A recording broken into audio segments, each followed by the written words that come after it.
Good morning, good evening, good afternoon, depending on where you are tuning in. We're jumping on in for day 3 of the Vietnamese Championship Series Week 1.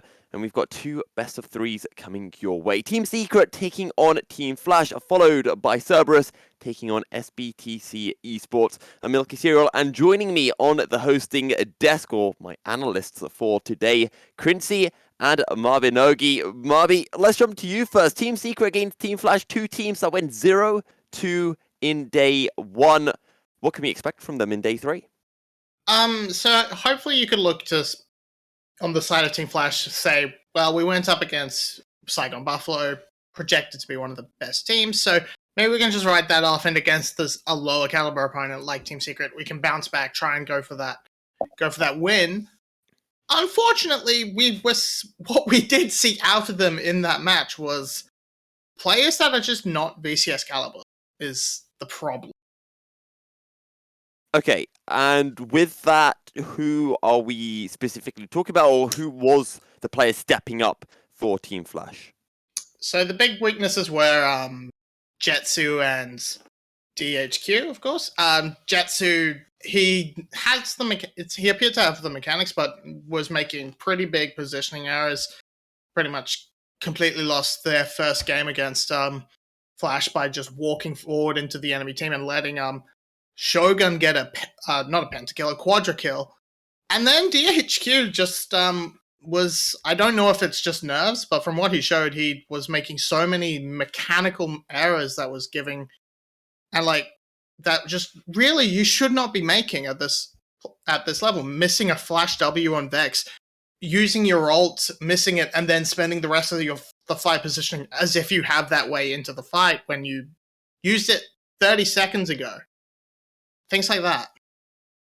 Right, to switch on over to 𝘀�cie then and talk a little bit about Team Secret. Secret lost to 𝘀𝑠bTC Esports 2-0, but it wasn't a one-sided game. It was a very close game too, in fact. Yeah, it was very close, actually. I mean, it started off really well for them with Nagia getting the level 1 solo kill in the 𝘀𝗀 versus Jace matchup, and then I was like, maybe that's a good start for them. I mean, even the draft wasn't that bad, right? And they just mis-executed it. Like, they were a little bit lost in the mid game, I would say. And gotta say, though, 𝘁𝗏 played against a substitute mid laner who's actually a top laner and didn't really manage to punish it. His Vex was, like, really bad. I mean, laning phase was okay, but that was basically all there was to it. And gotta say, though, Eddie played fine, so there is this new player for them coming up, and maybe he can show some promise and maybe carry them to a win today. And you mentioned that Eddie's a new player, and we heard from 𝘰𝗶𝗀𝗀 talking about Flash and mentioning some of the weaknesses for the team being on the mid and at the bottom lane. Do you think that's something that Team Secret can exploit, or do they look to play around Nagia, who, as you mentioned, was able to pick up that first blood solo kill in the top lane? Was a question to me or to Mavi? Sorry, to you, 𝘀𝑇𝑐. Not sure, actually. I mean, they play Flash today, which is maybe like the team where you can like start getting some momentum going, right? I mean, it's basically the Flash 1v9 show for Yoshino, and maybe that's like where Team Secret can start picking up some wins, getting some confidence back, because I mean, against 𝘀𝑠bTC, they had their chances, but it wasn't meant to be, I guess. Yeah. And Marby, we hear about picking up some momentum. Both teams will be wanting some momentum. It's still early stages, and especially for Team Flash, Marby, it's a new team that is coming together, a lot of new players, a few rookies as well. How important is it for them to be able to get a win early on, or do you say it's new, we can give it some time to work things out? I think it's, against getting a win early. It's against lower teams. Like losing to Buffalo, you should be fine. Being able to write that off as they are just a better team than us.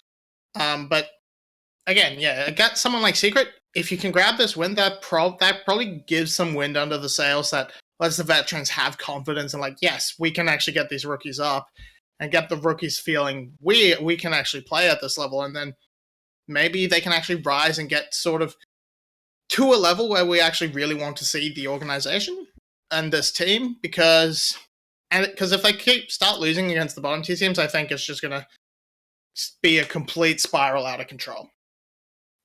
I do want to jump to a quick question, a more generic question, because I remember one of you did mention it, but it kind of went in and went out because I was thinking about other stuff. But what patch are we playing on, or are we doing the classic VCS Russian roulette musical chairs of guessing the patch? We don't know yet. We We don't know Leather. until we hit champ Yeah. select. This is the worst thing. Really, the letter. I mean, the graphics on the VTV indicated it was 11.22, which would be day number 3, patch number 3, because it is the one in the middle between the last 2 days. And so I'm all up for a free breath of a breath of fresh air, so to say. I mean, maybe one day we will see the preseason patch, and I wouldn't be surprised to have that in next week. I mean, Bobby, if we're going through every single patch over the course of the split, I don't know if we've got enough days. Is there a specific patch that you'd like to see making a return to the VCS? Well, I mean, I wouldn't mind if we sort of jump right back to, for my own nostalgic purposes, somewhere in 2014, because that's sort of when I really started getting into League of Legends, the professional scene. So a little bit of nostalgia wants me back there, but I don't know. Maybe we go to the Juggernaut patch and just throw everything out the window. Might as well if we go onto a preseason. Clearly, balance does not matter. So, well, I mean, speaking of interesting picks, or speaking of juggernauts and different metas, VCS seemed, or at least on day one, to be stuck, you could say, in the meta of Spring Split. We saw a fair bit of Udyr in the past couple of days. We saw some Nidalee as well, champions that we wouldn't expect to see in the current patches. 𝘀cie, are there any champions that you think might be making a way to the Rift that we wouldn't ordinarily expect? I'm just missing Akshan, actually. I mean, we already saw a lot of the new champions because initially they played with the Worlds patch with Vex enabled, with Viego enabled, with Gwen enabled, and all these 3 got picked up immediately by the VCS teams pretty much. I mean, sure, at first they had this Nidalee against Udyr series where Viego was completely ignored, but I mean, Akshan is a very oppressive mid laner, actually. I mean, I had the fortune to play against it yesterday on the preseason patch, and I'm a little bit triggered by that because it's like press the attack 80 mid laners. It's like Tristana mid, it's like Lucian mid. You cannot really play the game if you're the enemy mid laner, and especially in the VCS where you have like skirmish heavy metas usually going. Akshan would be beautiful in that, and with the revive mechanic especially, and against mid laners like Zed and Galio, who are also frequent in the VCS, Akshan could do a lot of work. Marby, do you stand alongside that and think that Akshan would be a nice addition to the VCS roster? yeah, I think there are certain players that could definitely play him, especially if you were willing to go to that flex into the top lane. Unfortunately, the big player that we would have really expected to see is picking up Akshan. DO1 is not playing this split for reasons, but beyond him, I don't think we had any like huge Lucian players in the mid lane that really stood out as like, oh, this guy will naturally transition to Akshan. I think if I'm looking for anyone, it might be 𝘁𝗏𝗏 or something, but maybe Yado could definitely pull it off, but I don't think any of the other players playing today would really show it. It's a good thing Rebel's asleep, otherwise he would be spamming in the Discord chat to us, Froggy, fairly consistently. Froggy's not playing today, so I'm still right. Yeah, True. yeah, but that doesn't matter to Rebel, does it? No. He just as long as he's got an excuse to spam Froggy, he'll take it. But oh, sorry, go on. No, it just said Ribbit. Oh my God. Anyway, I want to talk a bit more about Team Flash and focusing specifically on Yoshino, and I'll come back to you, Marby, on this one first. How impactful is Yoshino going to be to this Team Flash roster, I'd say being the veteran on the team, but of course you've got Palette on the team as well, so how important are both of these players bringing to be able to bring up the rest of the team, these rookies to the team, up to speed?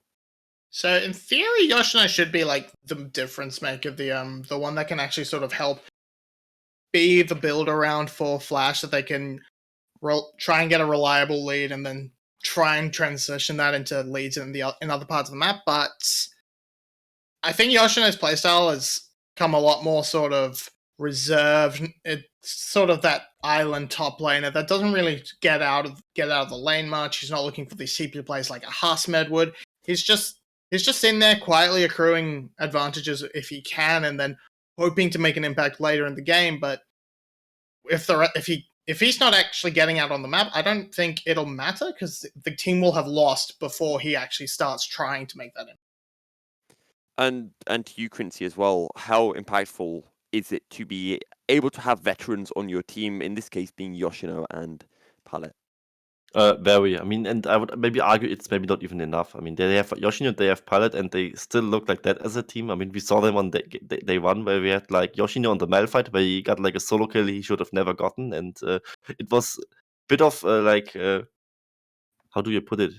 The Malphite was really like the pick he couldn't really have any major impact on later in the game, ironically, because with Yoshino, you really need to have like maybe more of a carry mindset, and maybe they need like a third veteran to have like really a team that can bring the results to the table, because today, I mean, they played Team Secret. There's maybe a chance to have it against them. Maybe it's an upset window for them there. But 2 veterans is what they have, and maybe they just need a little bit more even, because we saw it on the game 1, but it wasn't really enough. So I want to take this kind of in a more generic question, because I think this is an interesting topic and not specific to the VCS at all. But if you had some rookie players, do you think it is better for a young player's development if you put them all in, let's say, a full rookie team where there's not a lot of pressure for them to be able to perform and they get a chance to play against some of the best teams? Or do you think it's better if you take one rookie and put them in with a team of veterans? 𝘁𝗶𝗋, I'll go to you on that one first. Oh god, that's way too hard, because you can point to lots of different examples. You had like when 𝘀𝗀, as Niels, he came in on a roster full of veterans in Origin back in the day and popped off. But then you also have the stories of like classic 𝘀𝗃 or 𝘀𝗏. They explode onto the scene as a team pretty much full of rookies with only like one veteran presence. For them, it was Nuclear. Then you can see that replicated in 𝘁𝗃, where they had 3 complete rookies. 𝘀𝑔gy, who was not a rookie but was still a new player, and then 𝘂𝗃 as your long-standing veteran. And yeah, they exploded onto the scene as well. So it's just, it can go either way. It does sort of depend on the person and if they click with the team as a whole, because generally everyone's good enough to play at a base level because they got up there in solo queue, they got up to these high ranks and challenger and whatnot, but it's just a matter of, do you click, do you adapt to the different game that is competitive League of Legends compared to solo queue? And 𝘀cie, where do you stand on this topic?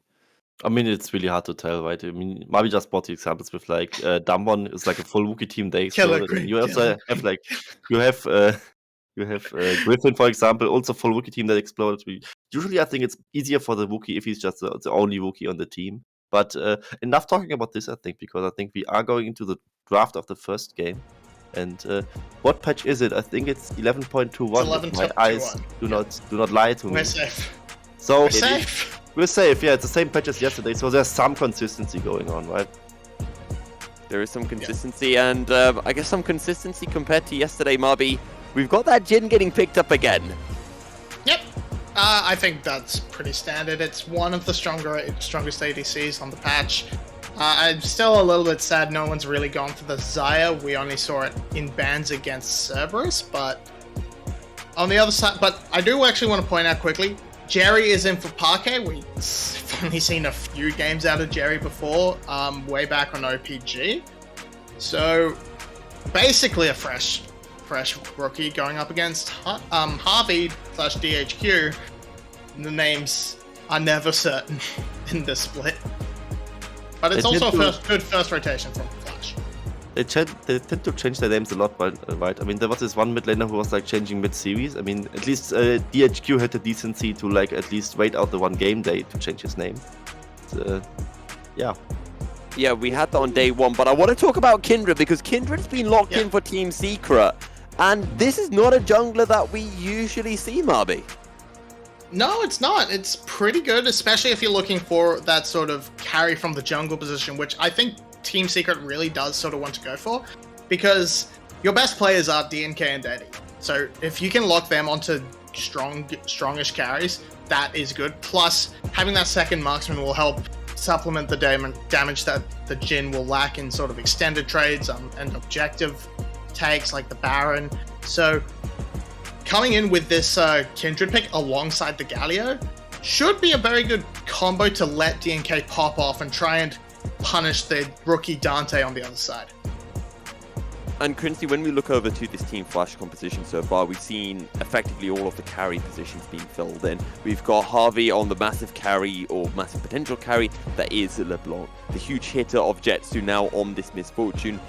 This is not... It doesn't feel like a team composition as of yet. It just feels that everyone on Team Flash wants to be showing off their skills. Yeah, it does look a little bit like 𝘀𝗀, right? You have carries in all positions, and the draft is not getting remade. And what I fear for them is that the comp just doesn't really stick together well. I mean, the mid-jungle combo is very deadly, and especially if the Gali goes mid lane, he doesn't really have the 2v2 powers later in the game as well. And I'm a little bit afraid that it might be solo AP damage source mid lane Galio again for Team Secret. But anyway, speaking of Team Flash, I mean, Yoshino tends to pick a carry as well, and maybe that's just a little bit too much for them, and I'm a little bit worried that they go too much into a single direction and not round the comp out enough. Well, 𝘀𝗶𝗶, we've got a supporter fiend being locked in for the side of Team Flash. There's a bit more AP coming in, but there's still no front line for the side of Team Flash. How important do you think it is that Flash round out this composition with something like a Malphite or a Sion? It does depend on what Team Secret wants to lock in with the Camille coming in. I wouldn't be surprised to see Yoshino look towards something like that Renekton, just to have someone who can stand in the front and soak up a lot of pressure so Dante can get the reset, so the wombo between the Seraphine ult and the bullet time can come down and to try and destroy Team Secret's. Also, not the beefiest composition, but if it's the Gragas, it does help supplement their engage, but I don't necessarily think it would be as good as, say, just the Renekton. Because it's not it goes more into that just big burst strategy that the rest of the comp goes for. So, 𝘀cie, if we're going to break down these compositions, at least to me, I look at Team Flash, this is a big, almost pick composition with the likes of the Gragas and the LeBlanc. Then you look over to Team Secret, a fair amount of disengage, but also still a lot of pick. You've got the Camille and the Galio being able to follow on top. Yeah, certainly. I mean, they have the Galio single AP source, which is something I really despise, but against the comp of Team Flash, it might be actually okay, because they are not that tanky, and Yoshino just locked in the Gragas and not like a super tank. I mean, I assume the Gragas will go like an Everforce build to maybe stop the Camille in her tracks and just outplay a hookshot with that. I've seen that before in other leagues I cast. And they don't really maybe need the high damage variation if they don't play into like a Sion or a Set or whatever Yoshino else could have picked, maybe the Renekton as 𝘀𝗶𝗶 mentioned. And yeah, I mean, it's maybe fine to have a comp like the one Team Secret drafted, but also on the other side, I don't think Team Flash draft is that bad. I mean, they have the Seraphine who can like land huge ultimates, enchant the Viego, use 𝘀𝐹 if he gets ahead, and have like an insane damage output with all the squishy carries they have. And if they get a lead early, they might also just wall over what Team Secret has. If Flash can get ahead early, that would be great for them. However, 𝘀𝗶𝗶, final thoughts from yourself before you do leave us. Who do you think's come out on top in the drafting phase? I mean, you can apparently change everything about Team Secret, but they will still always draft Camille Galio. That's their bread and butter, and it's might be enough to just keep them ahead and above Flash. I think they've overall got the better draft. Okay, well, you heard it from 𝘀𝗀𝗶, Team Secret with the better draft. We're jumping on in for game one on Summoner's Rift. Both teams having lost their opening games of the winter split. On day one, both teams going 0-2, and will be eager to pick up their first game win. In this game, 𝘀cie, let's break down the draft a little bit more and start talking about where we can really be expecting these junglers to look. Because again, we've talked about for Team Flash, a lot of damage output for them. Surely they've got a lot of avenues that they can play through. Yeah, certainly. I mean, DNK basically has multiple options here. I mean, you could play around the Camille to shut down Yoshino, who is like expected to be the most influential team member of Team Flash. But it's not an Ignite Camille, so maybe that's not really his way to go. Maybe he focuses more on the bot lane, where he has also great CC set up for his bot lane. I mean, for 𝘀𝗶𝗶𝗀𝗀, who's basically a non-CC jungler, it's just a lot of damage that comes at you. They have the 𝘀𝐿ice with 𝘊𝐴 in there, so they can maybe like target the 𝘁𝗀𝗎, target the 𝘁𝗏𝗺, who do not have escapes on their own, so maybe that's where he's going. On the other hand, you have 𝘀𝗏, who's just now starting on his red buff path towards bot side on his side, so he also is aware of that potential and wants to shadow his bot lane a little bit, but he's not right in his guess, so because DNK is indeed pathing towards top side. I just realized a cool little feature on my monitor. My monitor can actually tilt, and because when I cast, I end up standing up to cast, as that's a bit of a disengage coming through from 𝘀𝗏 very quickly, and the bot laners are really going at it in this early stage of the game, 𝘀𝗀𝗀. Yeah, it's a race to level 2. I mean, both want to have the early push, both want to hit their spike where they get like the 9th minion down, so they hit level 2 on their side, and it's really important, because with the level 2 power spike, you can basically win the lane for the first few minutes, and that's exactly what they want to do here. It's also pretty even with those champions. I mean, 𝘀𝐿ice is not really a champion level 1, so maybe they plan to punish that on the side of 𝘁𝗀 and 𝘁𝗏𝗺. But yeah, oh, he missed the body slam. That was a really nice sidestep on the body slam. Now he's looking to turn things around. He's got the adaptive defenses, but still, that Gragas damage output early on, rather oppressive from Yoshino. No, for sure. I mean, he missed his body slam and still wins that fight, so that just speaks of how strong Gragas is in the first few levels. I mean, 𝘀𝗃 really, really scales well, even in this matchup, where at some point Gragas cannot really one-shot her with one combo, but can still do damage on her own and sustain a little bit up, because she will have a Divine Sunderbolt, she will have a Hydra maybe, or a Starbucks Gauge, and then be able to withstand the damage the Gragas puts out, and then just whittle the Gragas down with the choke-off ultimate, so to say, with the 𝘀𝗃 Q coming out. But now, in the first few levels, 𝘀𝗃 is very easy to counterplay for the Gragas, and Gragas counters it with his own sustain of his Happy Hour passive. Now, both junglers did start on their red buffs. This has meant that Dante is now on the bottom side of the map, whereas DNK on the top side of the map. And he's actually going to completely ignore the top side 𝘁𝗏𝗏. He's going to vault over the wall and now look for the backdoor access onto Yoshino. The play for first blood for Team 𝘁𝗁. They look towards the Gragas. Can they get any CC down? Maybe the flash. Get slow. Do they go for more? The auto, the burn. Red buff ticking down, but it won't be enough to pick up the kill. Yoshino just about surviving. Yeah, just about surviving there, because he saved his body slam for that. I mean, we earlier saw it used when the observer was panning over towards him, but the cooldown is not that high. He can just use body slam and the flash. He's pretty mobile for a champion that looks like Gragas looks, and maybe DNK could have flashed towards him. I don't know where I was going with this. DNK maybe could have flashed forward to get like a 1-for-1 trade kill there and get the first blood bonus onto him, but it's not really worth, so might as well be happy with the flash and revisit that lane later on, because you now have 5 minutes of time where Yoshino is either having to play more respectfully or just gets potentially taken down by another gank by DNK. Yeah, I just like the interactions that we're seeing between the Galio and the LeBlanc in the mid lane, because every time 𝘁𝗏 lands the ethereal chains, Jerry just quickly goes in with a dive onto 𝘁𝗏. He forces the distortion away, and then 𝘁𝗏 just doesn't have that extra bit of damage in the trade, which isn't something that I thought about before in the matchup, and I don't know, it seems a bit cool to me. Yeah, it does. I mean, usually you would expect the guy to just be respectful of the harass and cannot really do much anything about it, but here, 2v2. Headbutt Pulverizer, Trample's going to be able to find the CC, flash away, Ignite ticking on 𝘁𝗏, but it's going to be first blood going over to Eddie. Dante will be able to pull one back for flash, but it is first blood for Team 𝘁𝗁 as a deadly flourish almost kills the support, but he's surviving on just about 10 HP.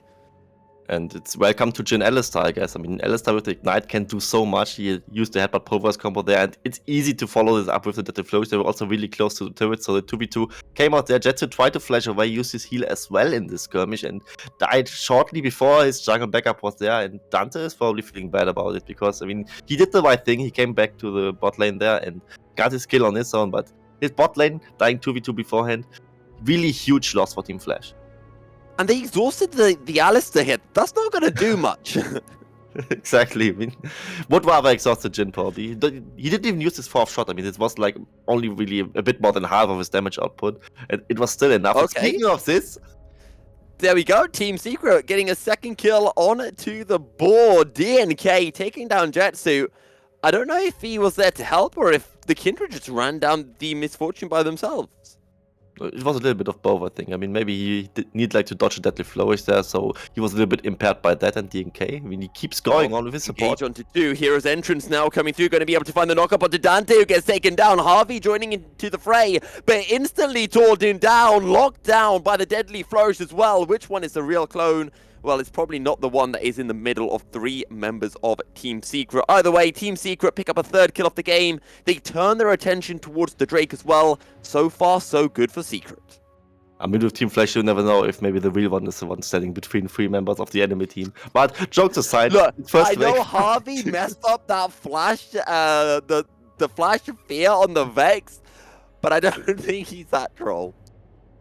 He probably is not. I mean, but yeah, Flash is just getting farmed right now. I mean, we saw 𝘁𝑎rvy in the bot lane. He just died again when we were talking about the replay off screen. And yeah, in the mid lane, really good use of the hero's entrance by Galio there. And also good usage of the taunt. There was so much CC. And Galio, despite not looking at this, I mean, he's a really strong early game champion when he gets his CC and his damage parts of his combo going. So there another one trade by Team Flash. Okay, here's a replay of how Kindred got the kill. Okay, it's a deadly flourish for the knockdown. Yeah, deadly flourish really helps. I mean, it's like the go-to CC ability. You can hit it from 2 screens away, and 𝘁𝑎rvy couldn't really do much against it. I mean, he's a misfortune without flash, easily to punish, and he just walked a little bit too fast into the lane there. And yeah, so the snowball starts rolling for Team 𝘂secret. I mean, it's first wake for them. They already have a 500 gold lead at 8 minutes. Could, of course, be worse for Team 𝘀cie. At least they got their gank takedown with Dante, getting a kill onto the 𝑣ego, which is something they really need to have a standing in this game, but if it is enough, remains to be seen. Now, 𝘀cie, of course, you are the author of the greatest Sporkle quiz that ever exists, which is a quiz that I use many a time to practice. You know who one of my least favorite champions to commentate is because of ability names? Yeah, 𝑣ego. I mean, you need to... When 𝑣ego's in the game, you need to be potentially aware of 10... No, that doesn't make sense what I was going with. I mean, with 𝑣ego, you need to be loaded up by ability names. I mean, with 𝑣ego, you kind of remember, okay, you've got the 𝘁𝑎rvy, you've got 𝘁𝑒𝑚, it's okay. But it's Galio, because I feel like the Galio W name is not appropriately named, because Galio W is called Shield of Durand, because it gives him a shield. But I feel that's not the important part of the Galio W. It's actually the taunters. We're getting an engage in the bottom lane. 𝘁𝗏𝗺 actually going to be able to snipe down. And the explosive cask will deliver 2 members into the waiting arms of Team Flash. As the curtain call has been opened, doing a fair bit of damage. 4th shot, not quite going to be able to snipe down onto a pallet. As 𝘀_𝘁 taking the blast gun over the wall. And is out of vision. Does he look to steal this one away? I think that might be too aggressive. Team 𝘀lash come out on top in the fight, and they'll be able to pick up the Rift Herald as well. Team 𝘀lash come out on top of this. They had a much better vision control around this area. But speaking of this, 𝑦oshi's in trouble here in this way. And also nice 𝘀_𝘁. I mean, they lose the Rift Herald, they lose the 2 kills, but at least they get 1 back on 𝘀i there. Who was a little bit caught by the Hextech ultimatum of Camille there. So he falls. And but yeah. We're starting to see how this Team 𝘀lash composition wants to work, looking around those picks, the burst damage that is available, and Dante able to find some CC. Oh, 𝘁𝑒arr, you've got the hook shot. Surely you don't make it out of this one. I don't believe that 𝘁𝑒arr can survive from this. Oh, he's got to get sniped down, but he's running adaptive defensive. No freaking way, 𝘁𝑒arr, you have survived this. Now 𝘀_𝘁 on about 1 HP. What the hell? Yeah, Camille, by the way, very mobile champion. He used his flash, he used hookshot and wall life there to escape this, and he also gets the shield. I mean, why not? I mean, Camille is just that great of a champion. Also, 𝘀_𝘁, huge respect to him. He didn't use his Lamb's Respite there. I mean, I would have definitely pulled the trigger on that one to survive on my own, but he knew he would live there. Also, didn't use his flash. Okay, Jerry's just going into 3 members. What is this? This is too much damage. Team 𝘂secret were not supposed to be getting kills from this interaction, 𝘀cie. Yeah, they were really weren't. I mean, 𝘁𝑎rvy. Just again, I mean, he is always getting caught in the weirdest angle with his misfortune. I mean, he should be aware that he's not playing a mobile champion. Maybe he should play mobile champion next game. I don't know, but he just keeps dying to CC. I mean, yeah, you can flash a Galio Shield of Durand, so should have done that. It's also a very telegraphed spell, right? I mean, you need to charge it up on the side of the Galio, so he had the time for it. I mean, to be fair, against Predator, it's not that easy, but it's a professional player. Could do better. Well, 𝘁𝑎rvy did speak about the weaknesses of Team 𝘀lash, and she highlighted mid lane, bottom lane, and that's where we saw the mistakes just now. 𝘁𝗀 1 and 3 on the Misfortune, 20 CS behind 𝘀cie. And 𝘀cie, though, a fairly solid ADC, I'd like to say, in the VCS, had a few sub games for /Slader in the spring split, and I thought did rather well. Yeah, I mean, for sure. I mean, even last game, I mean, where he was like playing in the loss, he was like maybe the one promising thing about 𝘁𝗰𝗶𝗹𝘀, and he lives up to it in this game as well so far. I mean, 20 CS ahead is a nice look on him. He is 3 waves ahead of the Misfortune, and he doesn't get caught out like the MF does. And he is also not playing a mobile champion, so he doesn't really have... Okie dokie, we're going in, but guess what? 𝘀𝑎listair has an ult. It doesn't matter how much CC you drop on him, because he can just remove it all in the blink of an eye. And the ults are wasted from Flash, because that was a bullet time and an encore used by the Flash bottom lane. I mean, I wouldn't say wasted, because they got both flashes of the Team Secret bot lane, which is very, very worth. I mean, the Drake is just now started, and there's not really a fight about it, because Secret is just having the priority there. And that's maybe not a time to abuse it really much, because by the time next Ocean wakes up, the flashes will also be back up. But, yeah, I mean, it's not a complete waste. I mean, maybe it's somewhat of a waste, because as I just said, there probably is not an objective fight in the next minutes. But we are in the VCS, I mean, come on. There will be a skirmish, we all know it. Absolutely, but what I don't get is Team Flash went for the gank in the bottom lane, right? They were able to burn flashes from both the bottom laners, and then 20 seconds later, it's actually Team Secret who are able to secure the Drake, which doesn't quite add up for me, but it's what's happened. Team Secret now have 2 Drakes to their name, a Mountain and an Infernal, and they have themselves a 1,000 gold lead as well, 13 minutes into the game.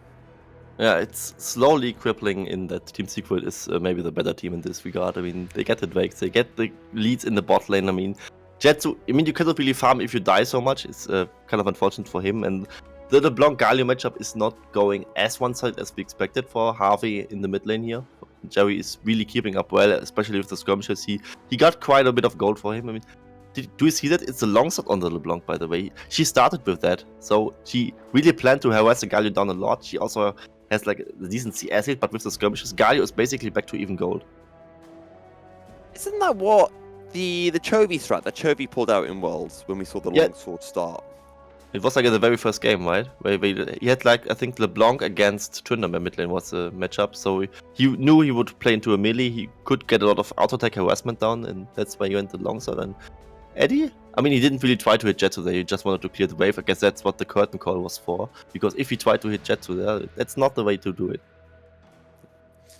Well, just a reminder to anyone in the chat, if you do want to play 𝘀𝗀 in solo queue and you do go longsword, be prepared to get absolutely flamed by the rest of your team for doing it. Because I don't think many people in solo queue are aware of it. Even if you go 10-0 afterwards, you'll still get flamed, because that is the beauty of solo queue. Deadly Flourish goes a bit wide of 𝘁𝗀, otherwise I think that Misfortune would have been in a rather tight spot. Yeah, I mean, for sure. I mean, there would also be the TP available for Nagia and his Camille. He would maybe just follow up on a single Deadly Flourish there. I mean, with the Hawk Shot at the wall dive, you would have enough distance to cover to maybe get onto 𝘁𝗀 there, but he could sidestep that one. Misfortune also with the movement speed by now should be easily to do that. She has a tier 1 boots already, she has a passive that increases it, so she should be fine. And yeah, game is kind of going slow right now, which is something I'm not comfortable with in the VCS, but yeah, 𝘁𝗀 low mana, maybe he can get attacked by fire there, but seems not to be the case. Yeah, and while 𝘀𝗀ie didn't look like he was in range, he did have the Gale Force, so he could have been able to close that gap down. Speaking of Gale Force, might as well speak about first items, because they have been started to be picked up by members from both teams. You've got the Divine Thunderer in for Nagia, but the big one for me is in the mid lane. 𝗀𝗵 has that Luden's Echo, or Luden's Pulse, whatever it's called now, and Jerry still...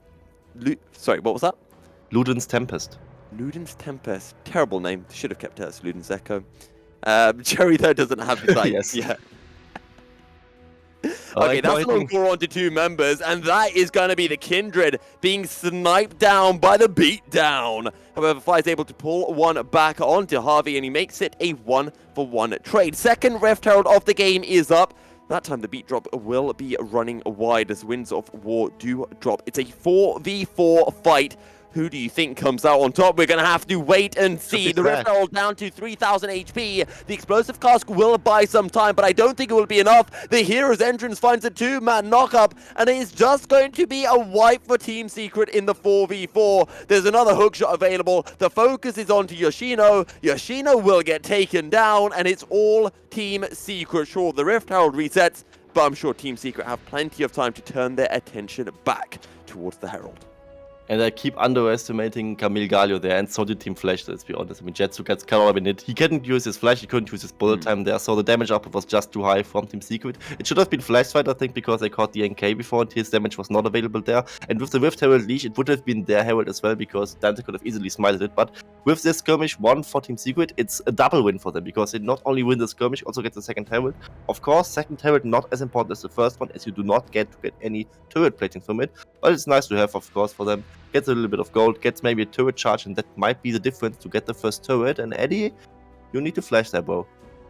Well, he did flash it in the end, maybe a little bit late on the reactions. Also, speaking of flash, actually, let's just talk about this replay, because this is how Dante got caught out.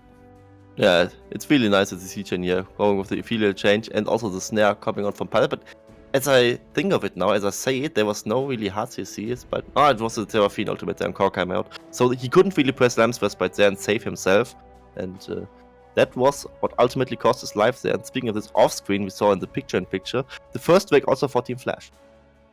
Yeah, so we saw that Drake getting secured, and actually something that 𝘀𝗶𝗶𝗀𝗀 brought up in the analyst chat in our Discord server. No flashes being used by Team Flash. All of them dying, but having their flashes available. Not flashing out of the Hero's Entrance, and I feel that Explosive Cask, I don't know if it was waste sequency, because I saw what Yoshino was trying to do, force the members of Team Secret away so that they could have the numbers advantage at the start of the fight, but Team Secret were still there in the fight anyway. Yeah, they were still there in the fight anyway. He was just buying a little bit of time. Apparently it just wasn't enough, and Herald gets the third charge there. So I think Team Secret intentionally dropped the Ocean Drakes to have a really good priority on top lane to get the good, nice use of the second Herald, and I mean, they absolutely did, but I mean, we just pan away from the replay and 2 turrets are gone, and also almost the third one. That is something that's definitely worth for giving away a single Drake, and they don't really need the Ocean Soul, right? I mean, their comp relies on one-shotting somebody in the team fight with the 𝘀𝗀𝗀𝗀𝗀 and immediately deciding the fight in a single second, basically. The Ocean Soul wouldn't really have much impact there, so they don't need to rush anything in this direction, and just keep on getting gold leads and keep getting map control, and this is exactly what they were doing with the Herald push on the top lane, getting 2 turrets there, and by now, it's almost 5k gold they have, so it's pretty impactful. And you talk about that inhibitor tower being very low. When Team Secret have a Camille in the side lane, I think that tower's already gone, to be honest. Because what would it be? Just 1 Sheen auto, I think? And I think that tower would probably drop. Probably. I mean, he has Divine Sundoer by now. The Spellblade gets pretty strong. He also has the auto tech reset. I mean, if he gets like auto, then Q auto, and then the tower should probably fall by this alone. And yeah, next wake would be up in 3 minutes. Game is going to slow down a little bit for that, I assume, because 20-minute Baron is not something that these teams should ever consider. They are pretty squishy for that. But speaking of slowing down, the game is not slowing down at all. Yeah, Yoshino looking a little bit squishy when V and DNK are on top. Now, Eddie being engaged on the Hero's Entrance will buy time. 𝘁𝗀𝗃𝗃 away. And then the flash out of the headbutt pulverized combo, but the slows are coming in from the shots from the Jhin. And down goes the Viego. Hextech Ultimatum will lock down 𝘀𝗀. Harvey looking to try to find some damage onto DNK, but unable to do so. Now Nageer coming on from behind. Nageer picks up the kill, and Team Flash just get absolutely wiped off the map. They indeed do. I mean, they do not respect all the engage possibilities that Team Secret have. I mean, it's quite a lot to remember of there with the Hero's Entrance, with the Curtain Call following up. V is all over the map with his LSI engages, and so maybe the 20-minute Baron is indeed a possibility for them. Because I was about to say, what was that about the 20-minute Baron, 𝘀𝗃𝗃? It shouldn't be possible, but it is, because you just get a 4-0 fight out of nowhere, and yeah, I mean, there's no smite to contest it, there's no one even alive except for Pilot, who cannot really do anything there. Also Knights of V to deny the blast plant on the other side of the pit, so even if there would be like a 1 in a million chance for Pilot to just jump over and throw a Q auto or whatever he would throw there, he also denied that one from them, and now the game kind of went out of control. I mean, beforehand, arguably it was so anyway, but now it's a 9,000 gold lead. It is a Baron for them that will translate in the next Drake as well. But maybe there aren't really Drakes to fight. I mean, maybe they will just dive them over and over again with the 𝘀𝗋𝗋𝗋, and there's nothing Team Flash can do. Well, that is the quickest Baron of the winter split so far. Might be the quickest Baron of the year as well. I know it's the first 𝘁𝗃𝗃 that we've had of the day, and I'm sure there will be many more of those to be coming. But Team Secret, well and truly in the lead. A 9k gold advantage over Team Flash. Baron buff as well. For a second, I thought 𝘁cie was going to try to engage onto 𝘂𝑚 there. Nah, I wouldn't put it past him if he really followed up through with it, but the pressure alone is enough. I mean, they can just force him away from the tier 2 turret. With them Baron empowered minions, there's nothing Team Flash can do. By now they also respect all the engage possibilities, I would assume. But yeah, there's still a lot of defense mechanisms going on for Team Flash. I mean, at least 𝘁𝗃 is trying, right, with the 𝘁 will change. Maybe he can get like some good damage on 𝘁, because the Alistar without his ultimate is not that tanky, and LeBlanc still has a lot of burst on her side, but there's not really that much they can do after all. Our Team Secret thinking about going in. 𝘁𝗃 stepping forward with the distortion, gets headbutted away almost instantaneously. The bullet time now shredding through. Lamb's Respite used to buy time. Dante alive, but for how much longer? Well, not much longer. Oh, a beautiful curtain call will snipe down onto 𝘀𝗀's Misfortune. 2 kills going the way of Team Secret. I don't know if they can end the game here, 𝘀𝗰𝗃, but they might give it a shot. They don't have the waves, the main issue for them. They don't have the waves. I mean, they get the inhibitor here, maybe even the second inhibitor, because the wave in the bot lane is not looking that badly. And I really like in this team fight how well they timed the Lamb's Respite and forced Dante to step into it, and then the curtain call could just snipe him down. It also sniped on the next target, which was trapped by the Hextech ultimatum. So Eddie really has an easy job here, and even if he wouldn't, I mean, he would probably still do a great job anyway. And I thought DNK failed the vault and then was stuck on the wrong side of the base wall. I think that was it, yeah. Actually, can we just quickly talk about how that palette skin on Seraphine looks like a LeBlanc? With a little bit of fantasy, it does, yeah. I mean, she doesn't have the staff, so True. There's like something to distinguish there. DNK, however, LeBlanc still doesn't have damage. Oh, they're going to be able to get the beat drop. They're going to be able to get the CC down. DNK will vault over the wall. There's an ignite ticking down, but not enough damage. DNK will survive. And he's so cool. I mean, he still didn't flash. His ultimate was down. I certainly would have flashed. I mean, his Dance of Errors cooldown is probably pretty low. And here we see the fight again. Encore bullet time combo was not bad by Team Flash. I mean, I like the idea they have behind that, but they are just too behind. I mean, the damage is completely lacking. And DNK can easily react with his Lamb's Respite and just keep them all trapped there, because he forces Dante to stay in it, and then the curtain call just finishes him off. Really unfortunate that they are so far behind, because the combination of the two bot liners is something they should have tried earlier, I think. To be honest, something that I think we somewhat failed to discuss in the drafting phase, and indeed at the start of this game as well, when we look towards these team fights, is to talk about how Team Secret, they have this, pick comp, throw down lots of ultimates onto Team Secret, but we didn't really mention Team Secret have the Lamb's Respite. So you can throw all of that down, but if the Lamb's Respite is there, and you're not getting the kills, it's not going to end very well for you. Yeah, it really isn't, and right now it's little bit. Okay, Encore finds no members, but the bullet time will drop it down. It just doesn't do anything to Team Secret. Now the curtain call has been dropped. 𝘂𝑚 going to take a fair bit of damage. 𝘀𝗀 able to sidestep the fourth shot, but Team Secret get the kill on to Dante. They lose no members. That's the second inhibitor down now, and there is a minion wave crashing in the bottom lane, but I don't think Team Secret care one jot. They're going to look straight towards the Nexus, straight towards the jugular vein, and not quite going to be able to kill 𝘁𝗃, but they will be able to take the final Nexus tower. The Nexus is now open, and Team Flash will not be able to defend it. Team Secret will take game 1. Yeah, Team Secret takes them on, and there was nothing Team Flash could do at the end. They kind of blew their load too early there, used the bullet time, used the encore, and didn't really achieve anything with it. And with that, I mean, Team Secret got their first win on the day, and the first win in this whole split for them, and that's one way to regain confidence, right? Yeah, absolutely. We're going to break down this game a little bit more after the break, when 𝘁𝗶𝗀 will be joining us as well. But first, let's jump into a quick break, and we'll see you guys on the other side.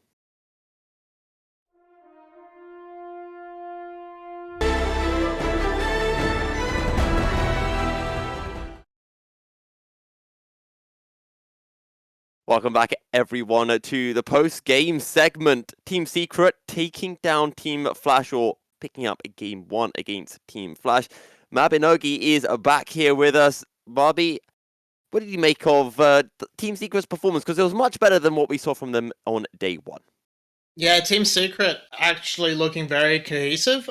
D&K getting around on the map, getting down into that bot lane and supporting Eddie and 𝘀𝗰𝗋, and then taking that lead, linking up with Jerry in the mid lane, going into the top side, and just getting advantages around the map. And that funneled very well into great team fighting out of them. They only really had 1 fumble around the Rift Herald, but it was 2 kills on a Rift Herald given up. That was fine. There was a small stumble, but they held true and just pretty much were in control from minute 1 of that game. Something that I would also like to bring up, and I'll direct this question towards you, 𝘀cie. I think it was a much better performance from 𝘀cie or 𝗀𝗵𝗆. We saw less of those mechanical blunders, let's say. And while Team Flash did lose and they didn't have a great performance, I think that he, at the very least, performed better than he did on day 1.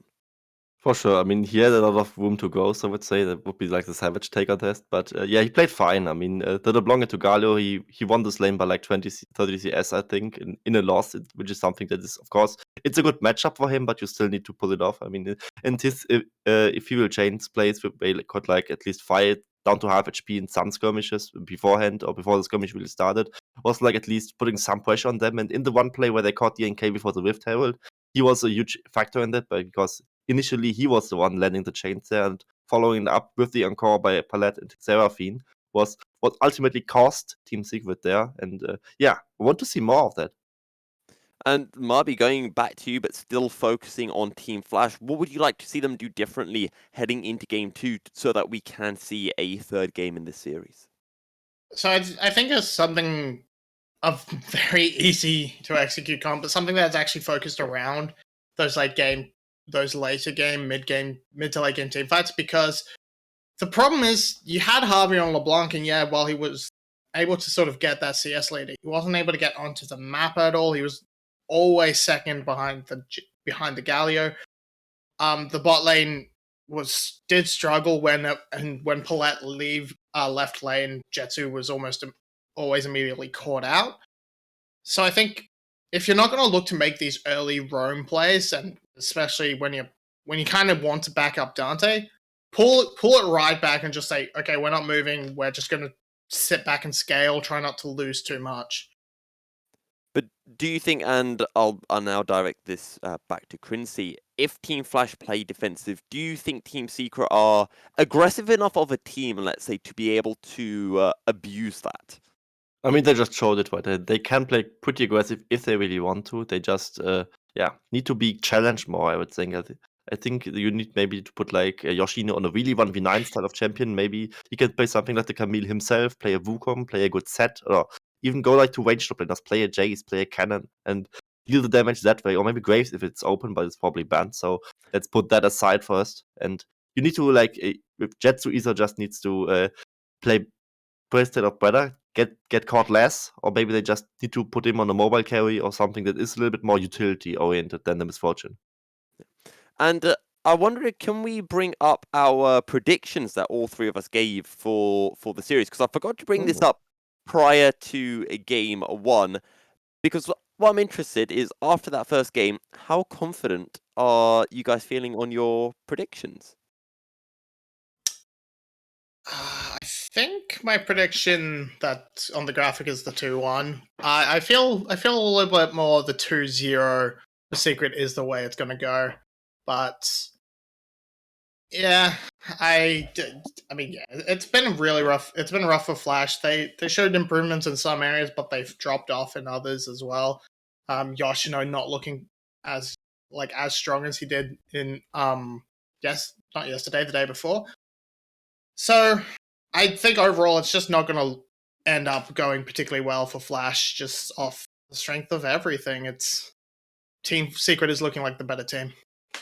Well, I'm in the same boat as you, Marby. I've gone for 2-1. I had 2-0, and then right before the game started, the broadcast started, I said, no, I'm going to go to 2-1. So, Flash, do me proud and make 𝘀cie wrong, because I've got on the on our document, 𝘀𝗶𝗹𝗀, I have yours as a 2-0 as well. So I'm the only one on this Flash hype train. We are jumping on into picks and bans. So we've got 𝘀𝗻𝗄 taken away by the side of Team Flash, which makes a lot of sense considering, you know, how strong that 𝘀𝗻𝗄 can be.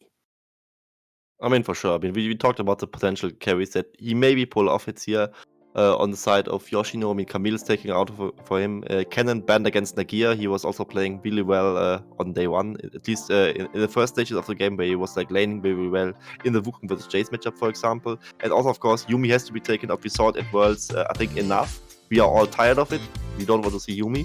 And the strong 𝘂𝗎𝗔's lanes with like 𝘂𝗎𝗔's Lulu, 𝘂𝗎𝗔's Thresh, 𝘂𝗎𝗔's Rakan, whatever you can play there is also not possible because he got taken out. And 𝘁ucian Nami, the other big bot lane, also not possible since 𝘁ucian got taken out. But Graves is left open for that. And of course, Team Flash immediately first picks it. And we've been talking so much about Graves as well, 𝘀𝗶𝗹. It is locked in. It was left open. How impactful can this pick be for Team Flash? It's gonna be. It leans into what I was saying as like just sort of hold your lanes and then try and go for those later game fights. Because Graves, yeah, he's gonna have a very safe lane. It's hard to punish, and then he's going to have that team fight impact compared to being like he's not going to be that big side lane split pusher. He needs a couple of items to really get going. And if they keep going this way with the Syndra, and I would assume they probably look towards an AD carry lock and so they don't get completely squeezed out. If they go for a Xayah here, I think they've got themselves set up extremely well to just round out with a very strong 5v5 front to back comp. Yeah, well, let's see if the Xayah is locked in. Now, 𝘀𝗀𝗃, that game, the first game of this series, was actually the first time Galio has won this split. I think a first win in 4 games or 5 games. But unlike the Xayah, we're actually going to be getting the Misfortune. So we've kind of got a bit of everything, I feel, with this composition. We've got the pick with the Syndra, and then we've got the big team fight potential with the Misfortune Bullet type. For sure, and it's also, again, a strong laning pick for 𝘀𝗀. I mean, he just played LeBlanc into Galio, now he plays Syndra into it. I mean, Syndra is also a fan favorite, a caster favorite in the VCS English room. I know of that one. And yeah, I mean, you have to give credit where credit is due to Syndra. Syndra is a strong laner and can punish the Galio, especially in the early laning phases. But gotta say, Team Secret is kind of running it back like from game 1 draft. I mean, they don't get the Camille this time, but the rest of the comp is exactly the same. They might also just get 𝘖𝑆𝑡er or any engaged support like a Leona, like a Nautilus, if 𝘖𝑆𝑡er would be banned on their side. And yeah, I'm looking forward to how strong the Galio is without the Camille, because I think the Hextech Ultimatum following up with the World Entrance is what made him strong. And 𝘀𝗀𝗃, we've once again got this Kindred, and we know Team Flash like to go towards these team fight compositions. We saw it in the previous game. This Kindred was such a big block to prevent anything really aspiring off those plays. Yeah, but in the last game, Flash had really over-indexed into Burst. They went for the AP Gragas, they went for the LeBlanc and the Diego. So if they go for a much more like sustained composition, a composition with more sustained damage, MF can amplify that, Syndra can sort of provide that, Graves definitely can. You can let you can get past that ultimate and just sort of try and build your way in. The Xin Zhao is a good start for sort of, again, keeping that very simple composition. I would like the J4 specifically to pair with the MF, but overall this should be a very good round out of the composition. You want? Okay, for a second I thought you were talking about a Jarvan support to pair with the Misfortune, but then I realized you were talking about Jarvan instead of the Xin. We get the Lulu locked in as well to pair alongside, so a bit of an enchanter now coming in. Not something that I think we've really seen so far. Yes, we've seen the Seraphine, but for me, 𝘀𝗀𝗃 anyway, Seraphine feels like, you know, this big team fight champion, so it still feels almost like something like a Rakan in that sense, whereas Lulu's really in that enchanter role. Yeah, she's really in the enchanter role there. And it's a huge risk, I would say, because usually you give away a lot of lane priority with the enchanter pick. You get the Rakan to roam, the Lulu cannot roam as well as the Rakan could do, and that's also putting a huge risk onto you. And also, enchanters die really easily if you are behind, and with the way 𝘀ike played, with the way Jerry played on the Galio, this is bound to happen again, maybe. And you just got Jace for Nagia, who can maybe like play the Jace Graves matchup evenly against 𝘀cie𝗰𝗶. Maybe he can just neutralize him. But I gotta say, if Palette gets to scale with this Lulu, gets to enchant like maybe Dante or 𝘀cie𝗰𝗶 on the teamfights later on, 𝘁𝗊 with Lulu is a very strong skirmisher. 𝘀cie𝗰𝗶 on the Graves. I mean, Graves in general is a little bit broken, so that's also a win con on its own for Team Flash. And with the Lulu paired together, this might be the way to win for Team Flash. 𝘁𝗶, thoughts on the draft, predictions for the game? Yeah, I think the Jace is a fine pick in and of itself. I'm a little bit sad with how it fits into the rest of the comp. I would have liked something a bit more akin to the Camille to just try and run it back, but I understand that you're up against this Graves matchup. You don't want to potentially throw it away that early. So overall, I think both teams have come away with pretty much exactly what they want or what they should want. I wouldn't be 100% sure on that alone, but I think Team Secret overall have been just the better team in and of themselves, so I would lean towards them. And for you, 𝘀cie? I mean, I think the drafts are fine from both teams. Maybe Flash draft is actually a little bit better because I don't think Lulu ever gets that put that far behind that they are really completely out of it, and she can always Is put this the value. second caster curse of the day, by the way? It might be. I mean, I'm not saying Flash will win this game. I'm saying the drafts are kind of even, maybe a little bit Flash favored, but Secret is just a better team, as 𝘀𝗶 said, so I think it will still be the 2-0. I stick to my guns, even if they are not the best guns. Well, 𝘁𝗶, thank you very much for your analysis. Our points. I'll be joining back with her after this game, but we are on to the map, and Team Flash, right from the get-go, trying a bit of a sneaky old 5-man in the top lane. Won't be able to get anything of it. Everyone's abilities, everyone's summoners spells are still up and available. 𝘀cie, one of the things I do want to talk about with this draft, with this composition, is I'm looking over to the side of Team Secret, and I'm looking at their engage potential. And I'm mainly looking over to this Rakan and thinking, how can he get in? Mainly because I'm a Rakan player. And that Syndra, that Scatter of the Week, can be such a big block for those engages to be successful. Yeah, for sure it can. I mean, 𝘁𝗿 is really questioning this. If he has quick fingers and can nullify the Rakan engage with his Scatter of the Week. I mean, sometimes also the Syndra tends to use it offensively, so there is a cooldown window for Rakan where he can punish this one. And maybe also like there's a chance that 5-1 just gets onto a different target and just avoids the Syndra entirely and maybe just immediately goes onto the enemy bot lane in the skirmishes, or maybe even the Graves or the 𝘁𝗊𝗆. But they are a little bit more tanky, so they might not be the ideal primary targets for Team Secret to burst down in their skirmishes. And maybe that's where he is going with this. But speaking of the bot lane in general, 𝘀ike also paths towards his bot lane, so maybe he has interest in early getting a little bit of a shadowing there, or maybe even getting an early kill there. But the bot lane, we saw it in game 1 as well, we see it here again, lots of early fighting. Both junglers starting on the bottom side of the map, now pathing towards their top side. Is this where you really expect to be seeing a lot of the aggression in this Graves versus Jace matchup? Because it does feel like a double-edged matchup. A matchup that can swing either way in a very volatile fashion. I think it's actually one of the most boring matchups in the top lane because it's ranged. They tend to just farm next to each other, right? I mean, there's not really that much of there's not the time where like Jace goes, I'm just gonna all in the Graves now, because I think the one who decides to go for the all in tends to lose this all in. That's why it tends to turn into farm lanes more often than not. You need to tell that to all the top laners that all in on me, and then I'm the one who ends up dying. I don't really like that too much. However, 𝘀cie𝗰𝗶 going for a quick trade. He is somewhat low in the mana department, so is Nagia. They do both have biscuits, which can replenish that mana store somewhat. And now we're seeing Dante just coming in to 𝘀𝗀ke's jungle. He's not going to see the Krugs, so he's going to walk out thinking that it's already been cleared. And this is a big win for 𝘀𝗀ke in terms of that pathing knowledge, pathing vision. For sure, but Dante just spots him out with the vision plan, and maybe they just fight each other here. If he hits a W, it's really strong. Xin Zhao versus Kindred early. My money is on the Xin Zhao. Scatter of the Week flashed away by 𝘀𝗀ke. First blood in the bottom lane. 𝘁𝗔 falls. Eddie picks up first blood. Heal and Ignite used by the Team Secret bottom lane. And I want to see a replay of that because observers missed it entirely, but that just happens maybe in such an explosive bot lane. And also there's action going on top side. This could just happen there. And yeah, 𝘁𝗊𝗆 very favored in the Kindred there. He didn't even need to hit his W, by the way. He just needed to use the passive where he gets like a triple hit and gets a knock up there. And DNK forced to flash, especially with 𝘁𝗵 roaming around there, hitting a scatter the weak. Or Dante wants kills. He's going for the kill. Good flash from Oh! Nagia. The knock.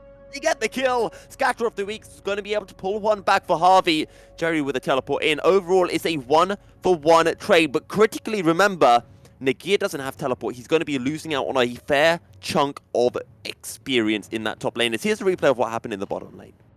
Here we see the replay. 𝘁𝗁 missing his Forget Alice actually, but the Ignite is ticking and the deadly flourish hits, so there's nothing 𝘁𝗀 can really do against it. He could have maybe flashed the deadly flourish there, yeah.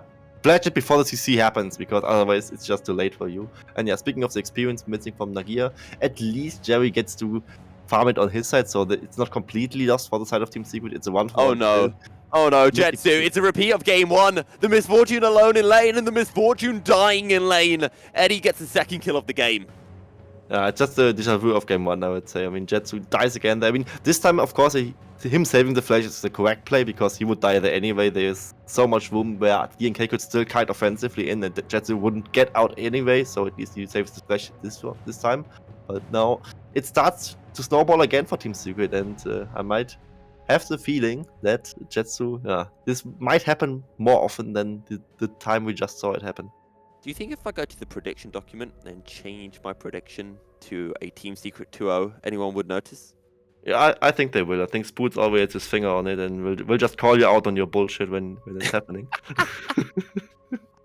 Okay, here's a replay of the top lane, because that was really nicely played by Nagia. To get the flash, to get the knockback, and to be able to pull one off in what became a 3v1 scenario.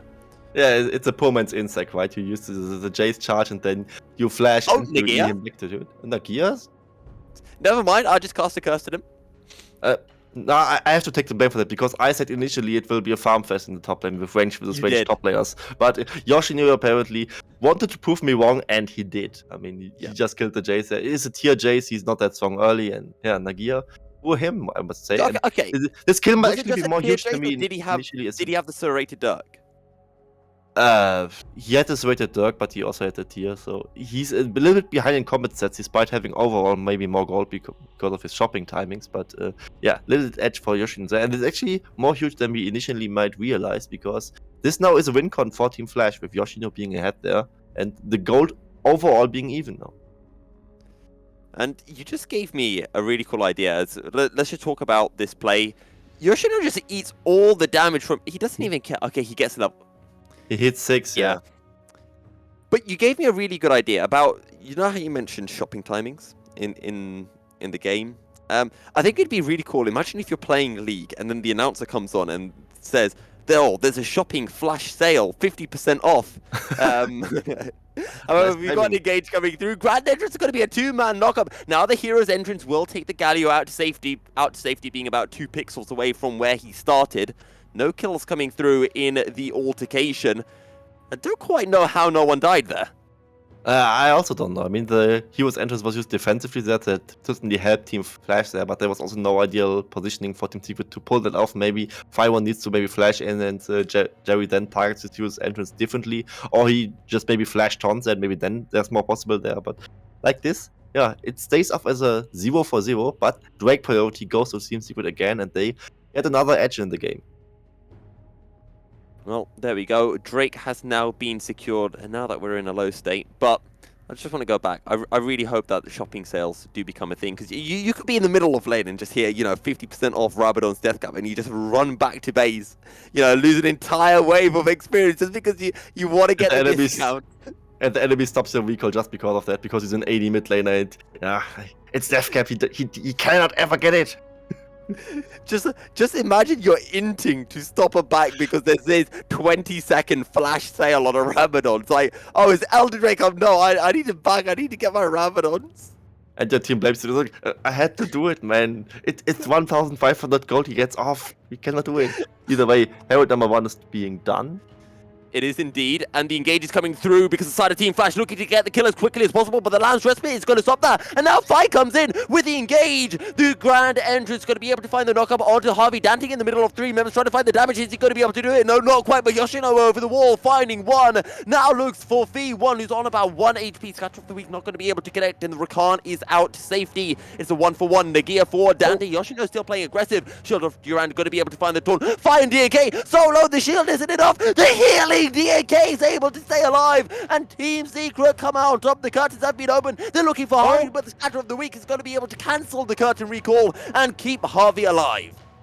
And Team Secret just fighting an absolute nail-biter there. Yoshino, you went really deep there, maybe a little bit too deep there, but can you really assume that this is played so nicely by Team Secret? They really managed their HP bars nicely there. Forced Team Flash to switch their targets often enough that they get the kill onto Dante, also Yoshino. Nagia fell in this, but Team Secret also, maybe they're kind of lucky that they only drop him there, because that was a very clutch lamp spread used there by DNK to stop any further damage. And Harvey, also give credit to him, the Scatter of the Week was really nicely done. If he doesn't hit that, if it goes a little bit shorter there, the curtain call comes through and he likely dies there as well. I'm just going to say this game is giving me vibes of what we saw from Team Secret yesterday against SBTC Esports, where they had the lead, but it was a close game, and then in the end they threw that lead rather spectacularly, and SBTC were able to take a 2-0. So I'm holding on for that. I'm holding on for the game 3 as here's a replay of that engage. Yeah, we see it again. Scatter of the Week hits is here onto the Galio. When the respite was really clutches here from DNK, and a lot of damage comes through, and Jace dies in this situation. He is a little bit of frontlining there, and he's not really tanky, and a lot of targets are being low HP on the side of Team Flash, and now Yoshino is a little bit overconfident because he thinks he can chase them down there, but Jerry's re-engage was really good. I just don't get how they was just so close, and I fully understand what Team Flash were trying to do. They were trying to get a pick as quickly as they could before the rest of Team Secret arrives to the fight. But we already talked about the power of the Lamb's Respite, being able to delay the fight, and it allows all of Team Secret to be able to join in to the play. That's what Team Flash sadly failed on, and Team Secret able to come out on top. 1.5k separating the two teams. Rift Herald in the pockets of Team Flash though, so they can try to swing that gold or bring the goal deficit slightly closer. And they need to. I mean, if they let the Rift Herald time out, they really would lose a lot of plating money there. I mean, it's at least 300 gold they could achieve with that, because you get 2 plates minimum if you place it and get the charge off. So they should maybe try to get it done, maybe for Yoshino or maybe for the bot lane, who also got 1 plating off themselves. You want to use the turret that is already dropped a few platings there, because then resistances of the platings, they scale up. I mean, the more platings you take, the tankier the turret gets, and the charge of the Herald is 2 damage, so you want to get it when the turret is surprisingly is more of a low HP target, but that's not where Team Flash is currently standing, and I'm really wondering where they drop the Herald, because they really need to find a good way to get back into this game, because it's far from over. I mean, we saw it in the last skirmishes. Yoshino was putting on a lot of damage there. He got the solo kill earlier on to Nagia, and the game is far from over. Also, Harvey really again with a good CS lead against the Galio, who struggles in laning phase as expected. They only really need to get like maybe 𝘀cie a little bit more going, because he had a rough early game again. And Yoshino has a first item completed over Nagia, who maybe when Nagia resets will be able to pick up the Eclipse.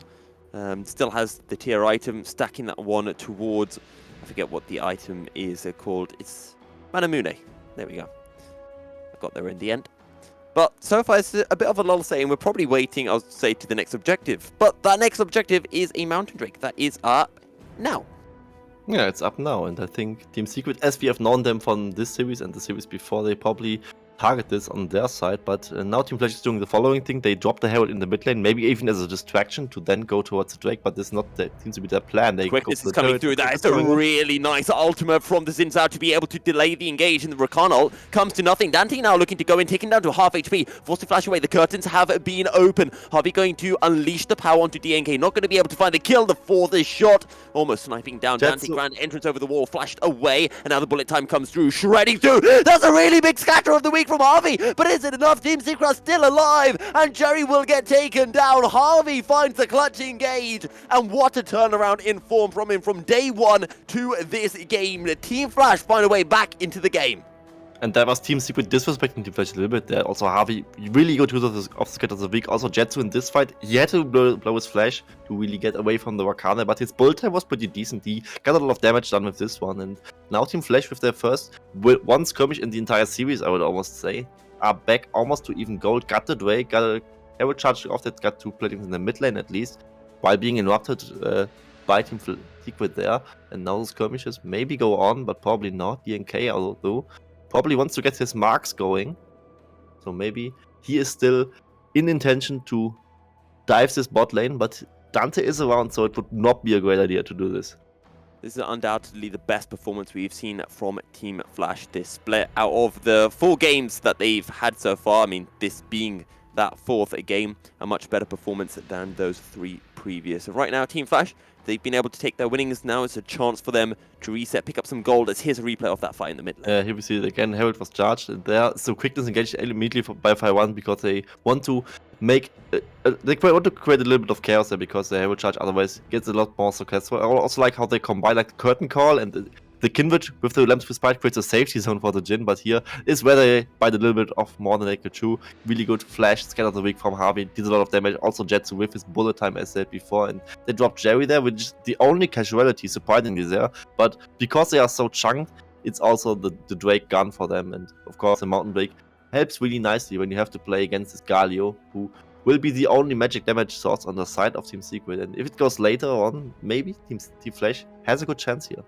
Now, it was only 1 kill for Team 𝘀ัsh, but that could have very easily been 3 kills. So DNK, Eddie, Feed, they were all so low. It could have maybe even been an ace if Team Secret were just a little bit slower. One thing I'm looking towards is 𝘁𝗿 and looking at his items, because he doesn't have that Ludens just yet. Once he does, all of a sudden that Syndra is going to be bursting more, and when those items do stack up on a Syndra, those Scatter of the Weeks can do so much damage, and it's something we highlighted towards the start of the game. It is, and it's also like the disruption it brings, right? It's not the damage alone. The damage mostly comes from Dark Spheres and from the Unleashed Power She can unleash onto one target there, but also like you could create so much disruption with the combo of the ultimate plus the Scatter of the Weak. Palette for 𝘀ัsh, the hero's entrance will come through. Dante already taken down the 4th shot, tanked by Yoshino. Scatter of the Weak just trying to buy some time by 𝘁𝗿, and it will do just that. But Team Secret will take their 1 kill onto the jungler, and they can now take the 𝘁𝗏, just take a few bits of extra gold on the map. Not just the 𝘁𝗏, also the bigger 𝘁𝗏, which is the Rift Herald. Of course, Rift Herald number 2. We keep saying it is not as valuable as the first one, but you still want to have it there. And Team Secret again with another skirmish 1 there, and that also takes away some tempo from Team 𝘀ัsh to maybe like get closer into this game. And the T1 mid turret drops, of course, because all the nutrition that was used, it's used in the mid lane. And now that's a nice engage from Jerry, and Team 𝘀ัsh have nowhere to go. Team Secret will get taken down low, but it's nowhere near low enough. 𝘁𝗿 trying to do his damnedest to stay alive, but he's just going to get run down by Jerry. The winds of war will sweep 𝘁𝗿 away back to his own base, and Team Secret, that was so well played from Jerry. That was well played by him. I mean, it was just a great TP flank here. I mean, his TP is just a better hero's entrance, and yeah, that's just dirty. I mean, poor Pilot. I don't think the Lamp is needed there. I think the turret, it was heating up, but it wasn't like doing 300 damage in one go on the 𝘁𝗀. I mean, the 𝘁𝗀, it is an AP 𝘁𝗀, but he still has some HP. He has to play steel cap, so he doesn't take like the full physical damage hit from the turret. I think he would have survived there, but DNK is like better safe than sorry. Gotta get the 𝘁𝗀 out. He's our hero, especially in this last skirmish for us. I mean, that was just a great flank. TP into Predator, and then you charge the Shield of the Rand and hit all 3 members. It's almost like as wide as the whole river there. Dante, you poor man, need to cast a Crescent Guard to get out of this. Yeah, I want to get a replay from Palette's POV of Jerry going in, because I want to know if the 𝘀𝗰𝐶y was available, because maybe he could have just polymorphed Jerry, but maybe he was scared if he got in range he'd just get instantly taunted. Oh, here we see a replay of the TP flank. This is such a beautiful flank here. He doesn't even use the blaster because he knows the time is needed here. He knows 𝘀ัsh will charge right into it, and he charges his sword up there. Really nice use of it, and yeah, the follow-up is just there from Team Secret. I mean, this is where like Jayce and Jhin really shine with their war damage output. You just have to CC from someone else. You don't need your own on the side of the Jhin, and yeah, Jerry. It's a 𝘀𝗶𝗀𝗀. He's in the mid game. It's exactly there where he is strong. He has the rocket belt also going for him now, and yeah, Team Flash were just food for them. You know, okay, we've got a bullet time coming through. 𝘀𝗀𝗀 trying to dish out some damage onto Yoshino. The bullet time, pardon me, the curtain call will come through. Yoshino, can he sidestep the final one? He can. That would have killed him because the 𝘁𝗶𝗀𝗀 shield had just finished. And he also had this flash. I mean, it's just really cool how they keep saving their flashes for stuff like this. I mean, Yoshino must have been really confident that he can sidestep that. And it was also not an easy corridor to sidestep it in because the curtain call was just shining to the mid lane. There was also not really much room to sidestep it in, but he still managed to pull it off. On the other side, it's still a great skirmish by Team Secret, right? I mean, they get the Drake #2 there. They also get the Herald charge when someone dropped on the other team, so this will be very impactful. Loses them the mid-tier 1 to it and also a lot of map control. Maybe the skirmish continues here. 𝘀𝗀𝗀 slightly caught out. The grand entrance will come through. The hero's entrance on top finds a knock up Dante, buying so much time, but it is nowhere near enough. Team Secret will wipe down Team Flash in the mid lane, and the Rift Herald will get another charge off. The inner tower will fall. Another one. Yeah, another one will be coming in. That's going to be the inhibitor tower falling before 20 minutes. Team Secret, do they want to go for the inhibitor? No, rule number 2 of League, you don't take inhibitors pre 20 minutes. Yeah, and it's really short of 30 minutes. I mean, it's like 20 seconds apart from it, basically. I mean, and I gotta criticize Team Flash. I mean, they were fighting on the dying turret there. It was really obvious that the turret will drop after the Herald charge. There was not much of damage left to just finish that one off. And they play against the 𝘀𝗀𝗀 with the hero's entrance available. And they just dropped 3 kills, and they could have just maybe backed off, lose 1 turret, maybe lose 2. I mean, you can't really contest the Herald charge that much when you're down against them there. And if you back off a little bit more, you might just get a second charge off. But you just now decided to drop 1 additional turret and at least 2 kills more than were necessary there. I mean, you will see it again in the replay. Hero's entrance really beautiful placed. Herald has a lot of HP left, and it's just an ideal place for Jhin and Jayce to fight through. Did the Rift Herald actually get the kill onto one of the members of Team Flash? Because someone died right as the Herald swiped down, but it might have just been coincident timing. However, Team Secret, 6,000 gold ahead, and Team Flash, they were looking like they could come back in. Oh, this is going to be nice. Oh, the scatter of the week, they've got the damage, they've got the burst, and it's a shutdown for 𝘀𝗀𝗀. Oh, that's a good shutdown for 𝘀𝗀𝗀. And 𝘀𝗀𝗀 in general, we need to highlight him a little bit more because he's played both laning plays as well now. He had a really rough first day, and now he just catches Eddie there. He couldn't even really flash out of there. I mean, you cannot really flash Unleashed Power. The damage just comes after you there, and 𝘁𝗀𝗀 in the mid game is what easily kills a Jhin. Jhin also probably doesn't have any magic resist on this side because he's confident in dodging these skills. And well, this time he just didn't. Yeah, it's been a very well played game from 𝘀𝗀𝗀 so far, and it's really I'm really glad to see him playing this well after the performance that he had on day 1, being able to come back like this. And if he can keep up this form, maybe Team Flash have hopes going into the rest of the split if the rest of the team can pick up as well a lot of these other rookies. We talked about 𝘁𝗀𝗀 and Dante as well on this team. Yeah, I mean, 𝘁𝗀𝗀 and Dante are the ones who maybe need to step up the next on the team because, I mean, 𝘁𝗀𝗀 was doing fine. We expected this. Same for Yoshino, and now 𝘀𝗀𝗀 seems to be the one who's like next in line to play like a veteran in this Team Flash. And yeah, for Dante and 𝘁𝗀𝗀, there's a little bit of room to go, I would say, to put it nicely. And I mean, there is some way maybe they can take some games off teams, but now Baron is started by Team Secret, and it's hard to contest against the 𝘁𝗏𝗏 because the DPS is just that high. But 𝘀𝗀𝗀, he landed good scatter of the weeks before. He has landed good scatter of the weeks before. 𝘀𝗀𝗀 trying to find a way out. He's going to be able to flash the taunt. The Baron has been secured. But all of Team Secret, they're stuck in the Baron pit. They're going to use a Lamb's Respite to stay alive for longer. But the bullet time is layered on top. Are they going to be able to get any kills? They're going to be able to find one. Now they go in. They're going to be able to get Jerry. But 3 members of Team Secret are out. Scatter of the week. 𝘀𝗀𝗀 popping off. Team Flash will get 3 kills. They'll lose the Baron, but they will take those 3 kills gladly. And I want them, and that is not a worth Baron. You lose 3 members there, and they all have shutdowns on them. That is a disgusting part about this, because this is really a way for Team Flash to regain momentum, also regain a lot of the gold back, because shutdown mechanics are so effective in League of Legends right now.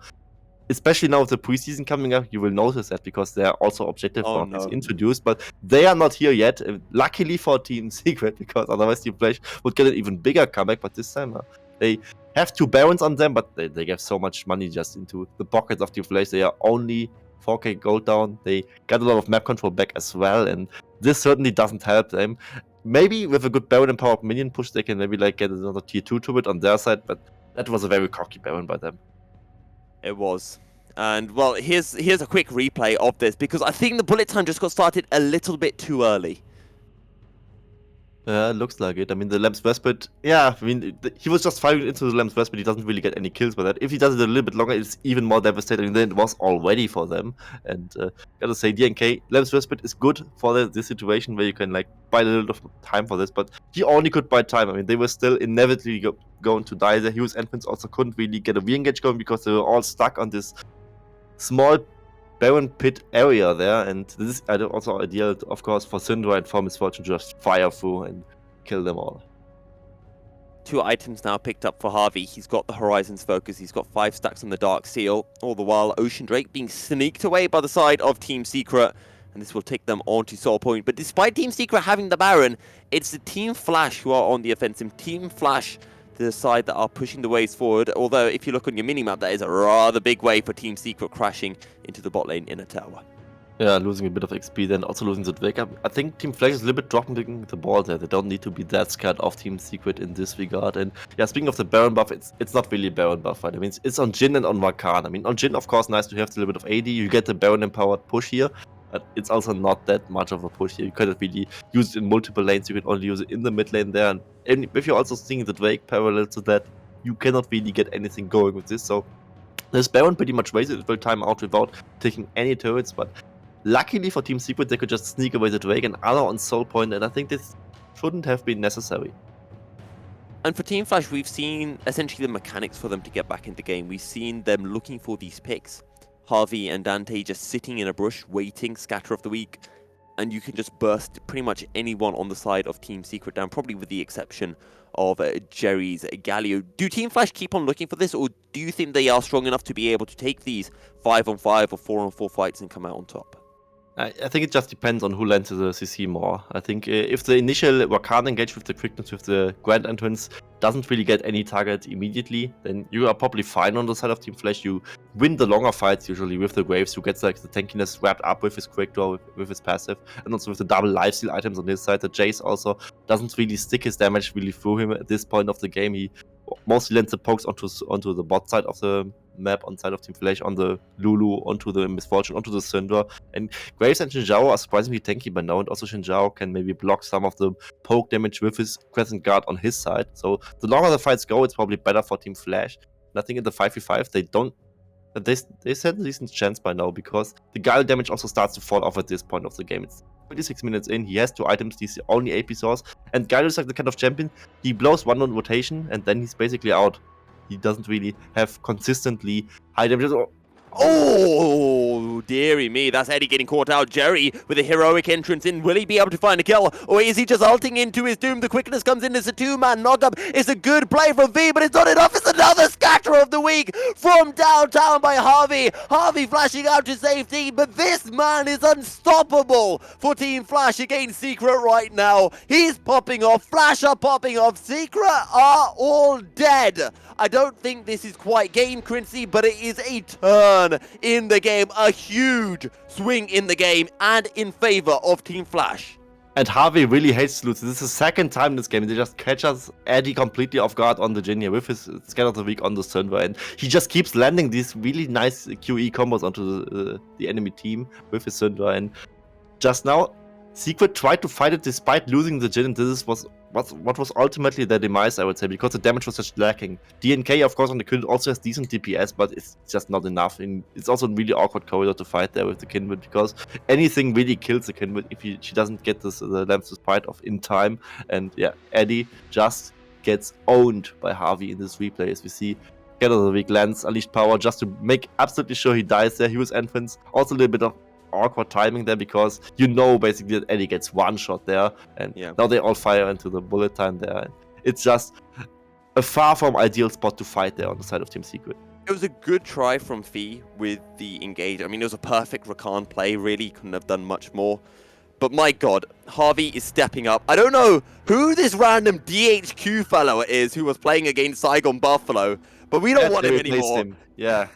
It's the equivalent of the perks 𝘀𝗰𝗏, but just 𝘀𝗀 has to name swap when he's having bad games on Vex to when he's popping off on Syndra. Yeah, for sure. But this 𝘀𝗀 is still maybe starting here again. Team Secret is probably very angry about that last one, but the goal is very close by now. I mean, it's only 2k. It's at the 29th minute. It's starting to be a little bit of a worrisome sign for Team Secret because the 𝘀𝗀𝗀 is not really sticking his damage through. The 𝘂𝗊𝗋 is in the mid game lull a little bit because he doesn't really have the 𝘁𝗲𝗺 much finished. 𝘁𝗀𝗃 can just start leashing the Baron here, but Dante is in position to steal potentially. And yeah, we need to be wary of Jerry's flanks because there was one big one in the mid game where he was like almost solo winning the game off of that. But speaking of solo winning the game, 𝘁𝗺's last team fight, man, that was just a thing of beauty. And he's really strong right now. He's on 3 items. He could go Mages because his Darksteel is on 10 stacks. It maybe even be very worth gold twice for him by now. And it's just a little bit of irony, right? Just as Rebel is gone, 𝘁𝗀 is popping off.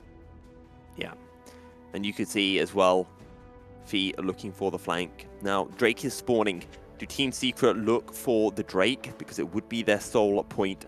Or do they look for the Baron? They're going to look to the Baron. A clean ace here would almost certainly decide the game.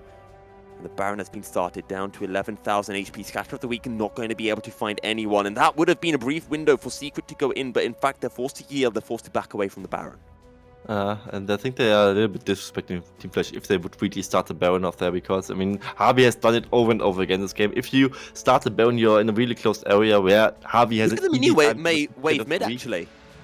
They have, and they also dropped the Ocean Soul because they just give it to Team 𝘁𝗋 here. I mean, they give them an Ocean Drake. They could have the Soul if they would focus more on the Drake themselves, but like this, they just give it up, and they waste a lot of time there because they only really rely on the mistakes from Team 𝘁𝗋 to really get a good flank for maybe Jerry again. 𝘂𝗀𝗃, you've got to be careful, buddy. You've got to run for the hill. The quickness is coming through. The Grandis is going to be able to find one. Crescent Guard coming in, but now the hero's entrance will get dropped on top. The Rakan taken down super low, and that will be Xin Zhao down, but the Scatter of the Week is here. Unleash power. 𝘁𝗺 to the rescue of a Team 𝘁𝗋. Jerry on the run as the Gale Force will just find a little bit of extra damage, but both junglers are down. And now, according to the Baron, surely is completely out of the cards. Yeah, it's completely out of the cards. It would have maybe been an issue for Team 𝘁𝗋 if they get 𝘁𝗀𝗃 alive out of this. He had his flash, he had his ultimate, but 𝘁𝗺 just lands again. Another Scatter of the Week, another Unleash Power. He just needs to press the outplay button on the 𝘁𝗀, of course. It's not that hard, but yeah, as he lands his spells, he also just gets another kill there. And the gold is, it just says at this threshold where it's like only 1 to 2k. This doesn't really matter at this stage of the game, and 𝘁𝗺 maybe is in position to carry this. This has literally turned into an anime, hasn't it, 𝘀𝗰𝗃? It's a 𝘁𝗺 redemption arc. We just missed out on the 15-episode filler montage sequence, but we got the backstory, right? The game day 1. Yeah, that's what we get next time. Yeah, maybe that was the backstory. The main character getting beaten down. This is a replay of what happened. But again, so much was used to get this kill onto Dante, who buys so much time with the Crescent Guard. Certainly, and 𝘁𝗺 also hits a Scatter of the Week onto multiple members there, so he also just prevents another engage further on the side of Team Secret, who were very potent so far. I mean, they could have been a lot of worse for them. He not only just denies that anyone from his team gets killed there, aside from Dante, who was not really possibly safe there by him, but yeah, really nice turnaround from him. And they keep fighting into the 𝘁𝗀, and the 𝘁𝗀 keeps landing beautiful kill shots, and maybe it's time to go for the Mages by now. I mean, he is on this 3-item power spike for long, but what he probably does is like going for the death cap.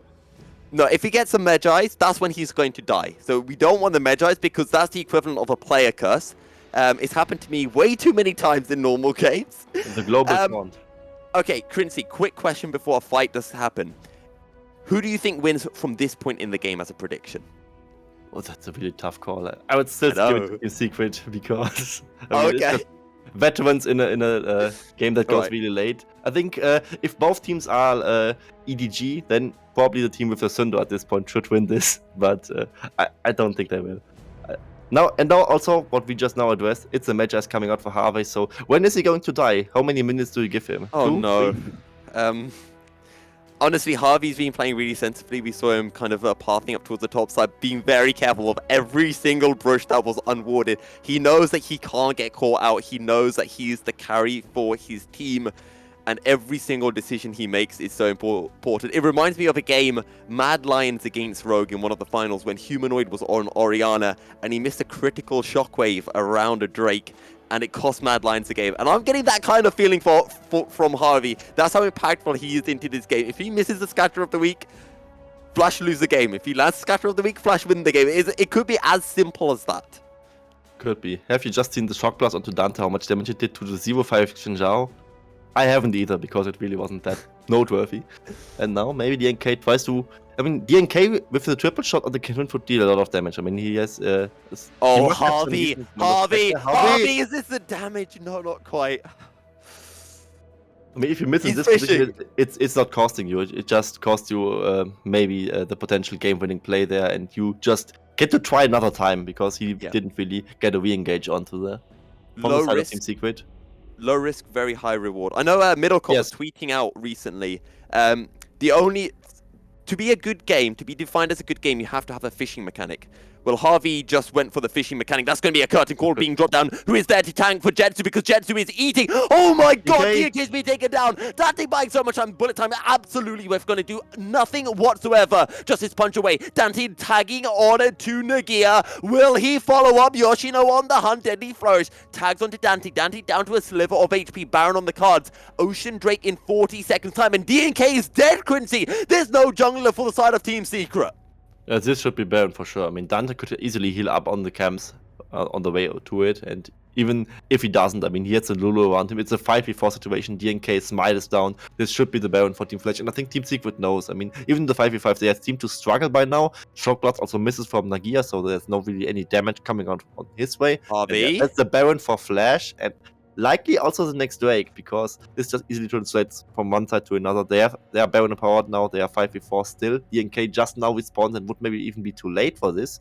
And maybe Team Secret goes for desperation play here, but Yoshino's on the flank. Yoshino is on the flank. He goes golden. He's buying as much time as he can. Now the rest of Team Flash joining into the party. As the Lulu ult has been used. 𝘀𝗀𝗀, he's just made it past his base. This Ocean Drake is so critical. If Team Secret can get it, it could be a way back into the game. Who gets this? A misfortune. Who secures the Drake and denies it away from Team Secret? 𝘀𝗀𝗀 already forced to use the Lamb's Respite. And Team Flash are on the offensive. Team Secret are dying. Team Secret are falling. And Team Secret's Eddie down low. It's another great scatter of the week from 𝘁𝗀𝗀. Won't quite find the CC, but will get the slows. 𝘀𝗀𝗀 and Eddie on the run, getting taken down. It's only D and K left standing. There are no minion waves pushing for Team Flash. It won't be the end just yet for Secret, but we are getting so close to the final plays as Yoshino flashing over the wall to secure the kill. And congratulations to Secret, you just got outscaled, and in this fight it really showed. I mean, the Galio is not really doing anything anymore in this game, and 𝘁𝗀𝗀 on the other side is doing phenomenally. Even over and over again, he hits the Scatter of the Week. This time 𝘀𝗀𝗀 also, a little bit of an unsung hero maybe, or sung because I just now mentioned it, gets the Drake there, which is something the Ocean Storm might have played a bit of a part there for the side of Team Secret to extend the fight a little bit more, and this might be the finishing push for Team Flash, and would be the first win of this team.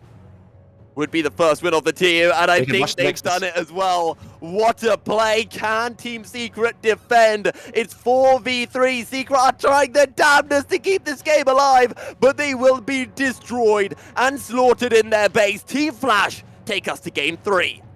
Yeah, beautiful comeback by them, and especially 𝘁𝗀𝗀. I mean, it is a little bit of his redemption. He really played well this game. In the other game, it was just a laning phase, and then he couldn't really do anything because it was just, Team Flash snowballing too hard. This time, 𝘁𝗀𝗀 had a chance, he got the chance, and he fulfilled what he could do. What a performance from Team Flash. We have a series on our hand. We're going to be jumping on into a quick break, and when we return, 𝘁𝗀𝗀𝗀𝗀 will be with us to give us her thoughts on the game. Stay tuned.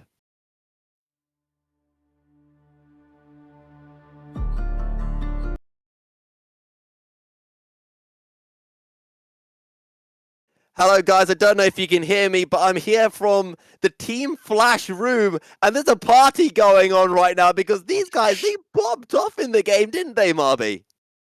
𝘁𝗀𝗀 surely did. He absolutely made up for day one. He came in on the center and kept finding crucial pick after crucial pick, and was sort of a one-man carry. The rest of Flash did play well around these picks and were able to act very decisively off these to get Barons, to get good team fights, and keep Secret off the Dragon Soul in particular. But oh man, this man MVP for certain. And 𝘀𝗀𝗀𝗀𝗀, we were saying it throughout the cast as well.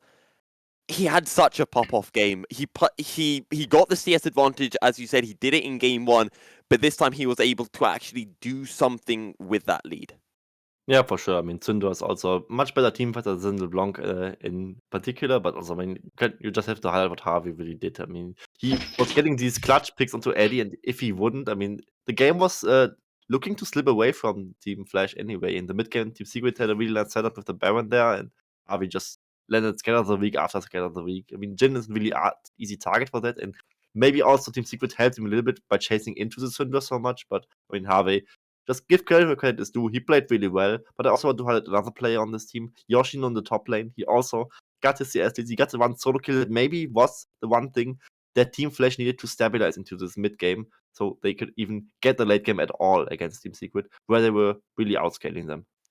Now, I've got a couple of questions for the pair of you. You might call it rhetorical. 𝘁𝗀𝗺, who do you think Team Secret should be banning for this game?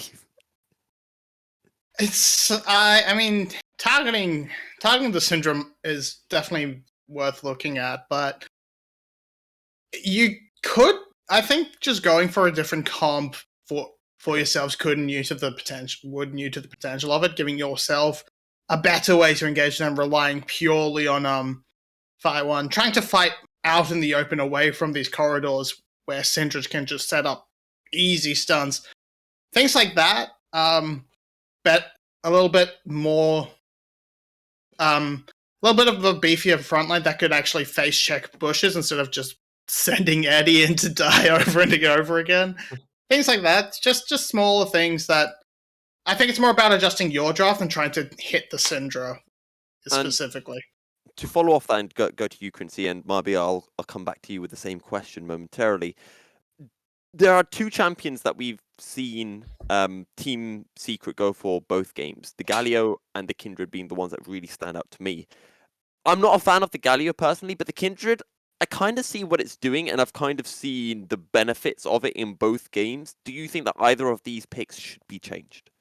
I think the 𝘁𝐿IO, maybe just try to change it up. I mean, I think 𝘁𝐿IO in the VCS in general, we also saw like Garm played. It seems to be just more of a comfort stable. Maybe it just thrives so much in these early mid-game skirmishes that they just tend to pick it. But I don't really think the 𝘁𝐿IO is a solution. I mean, it would just be better to have like a different magic damage source that is a little bit more consistent throughout it. But the 𝘁𝐿IO just gets smacked in lane by 𝘁𝗀𝗺 in both games, no matter what he picks. I mean, he could pick 𝘁𝗀, he could pick 𝘁𝗀𝗺, he could maybe pick 𝘁𝗏𝗺, he could pick like anything that counters 𝘁𝐿IO in the laning phase, and the 𝘁𝐿IO only really has the impact in the skirmishes, and you don't really have a weak laner in general there, so maybe you could just put 𝘁𝗀𝗺 into something completely different. And 𝘁𝗀𝗺, your thoughts on the 𝘁𝐿IO Kindred meta from Team Secret? Yeah, I think pretty much everything. I agree with 𝘀𝗀𝗃 on pretty much everything about the 𝘁𝐿IO. It's a comfort thing for the VCS, but it's not necessarily the best pick by itself. As for Kindred, yeah, it did really well in game 1. In game 2, it suffered a little bit because it just could not manage to get that 4th mark, and thus you are playing a very short range carry. So I think I wouldn't be upset to see the Kindred change. I think that's definitely something you go for, but I would, if I had to change one, it'd be 𝘁𝐿IO first. Okay, the 𝘁𝐿IO to be switched first. Okay, let's go on to the fun part of the segment. Predictions for game 3. 𝘁𝗀𝗺, we'll start with you. Look. So, I would say that we're very likely to see Secret get off to an early lead again. We don't have... Again, it's really hard to say without the draft, because if they draft a very similar composition, you can again see Flash looking to hit that outscale. So, I think Flash are in for a good shot if they can grab a similar setup to before, but they're on the red side now, so might not be... Can't get something like the Graves on the table or anything like that, so... Leaning Secret, but again, before draft, it's moot. Well, you asked for a draft. We are now in to draft. Team Secret banning away the Kennen and the Yuumi. Team Flash taking away the Lucian and the Graves, but 𝘀𝗀𝗃, that Syndra is open because Secret have taken away the Lulu instead.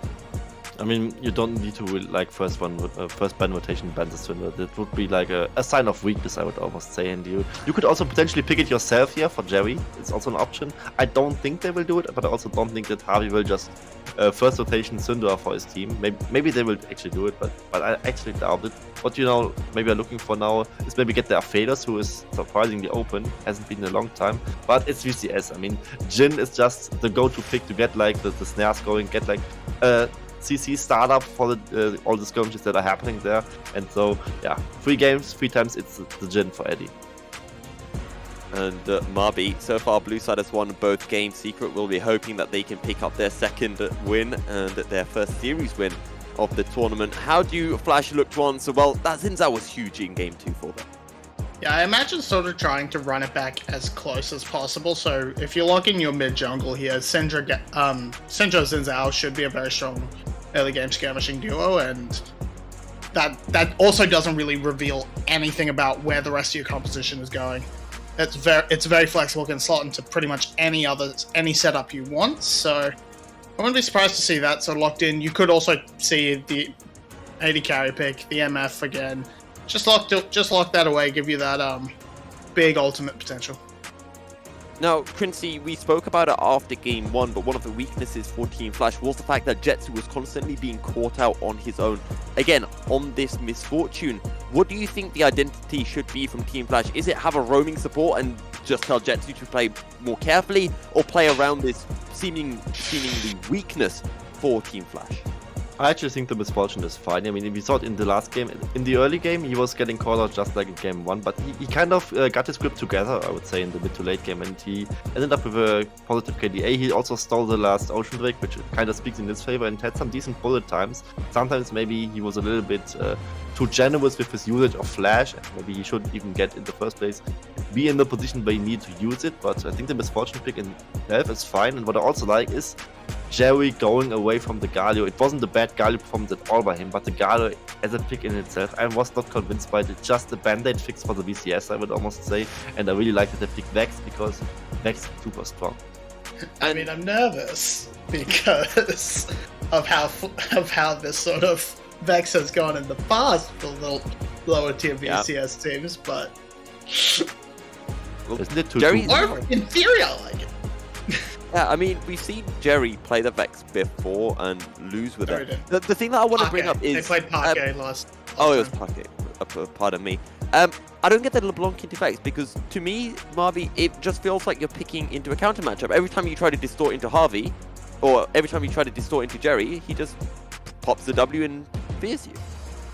Yeah, you really have to time your trading around when Jerry has to like expend the fear on the wave sort of thing. So that's you're playing very reactive as a LeBlanc, and so I don't really like that either. I would much prefer just a mage on mage matchup, or go for something like a Twisted Fate, a Rise, something that can somewhat match the, I guess, roam potential of a 𝑽x, but still has that sort of wave shove.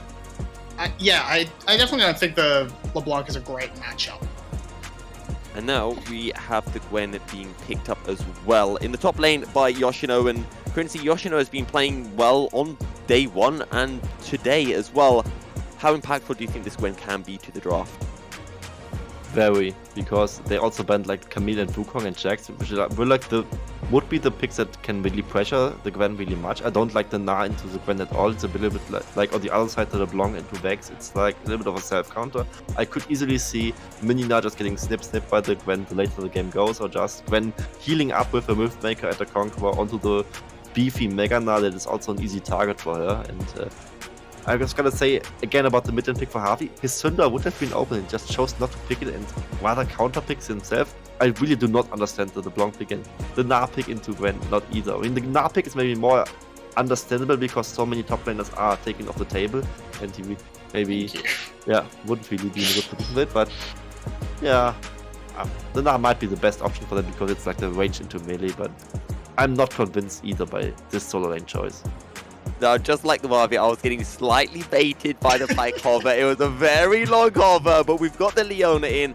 Leona MF such a strong duo, but against an Alistar has so much disengage against the Leona, it makes Pallet's job so much more difficult to be able to find these engages.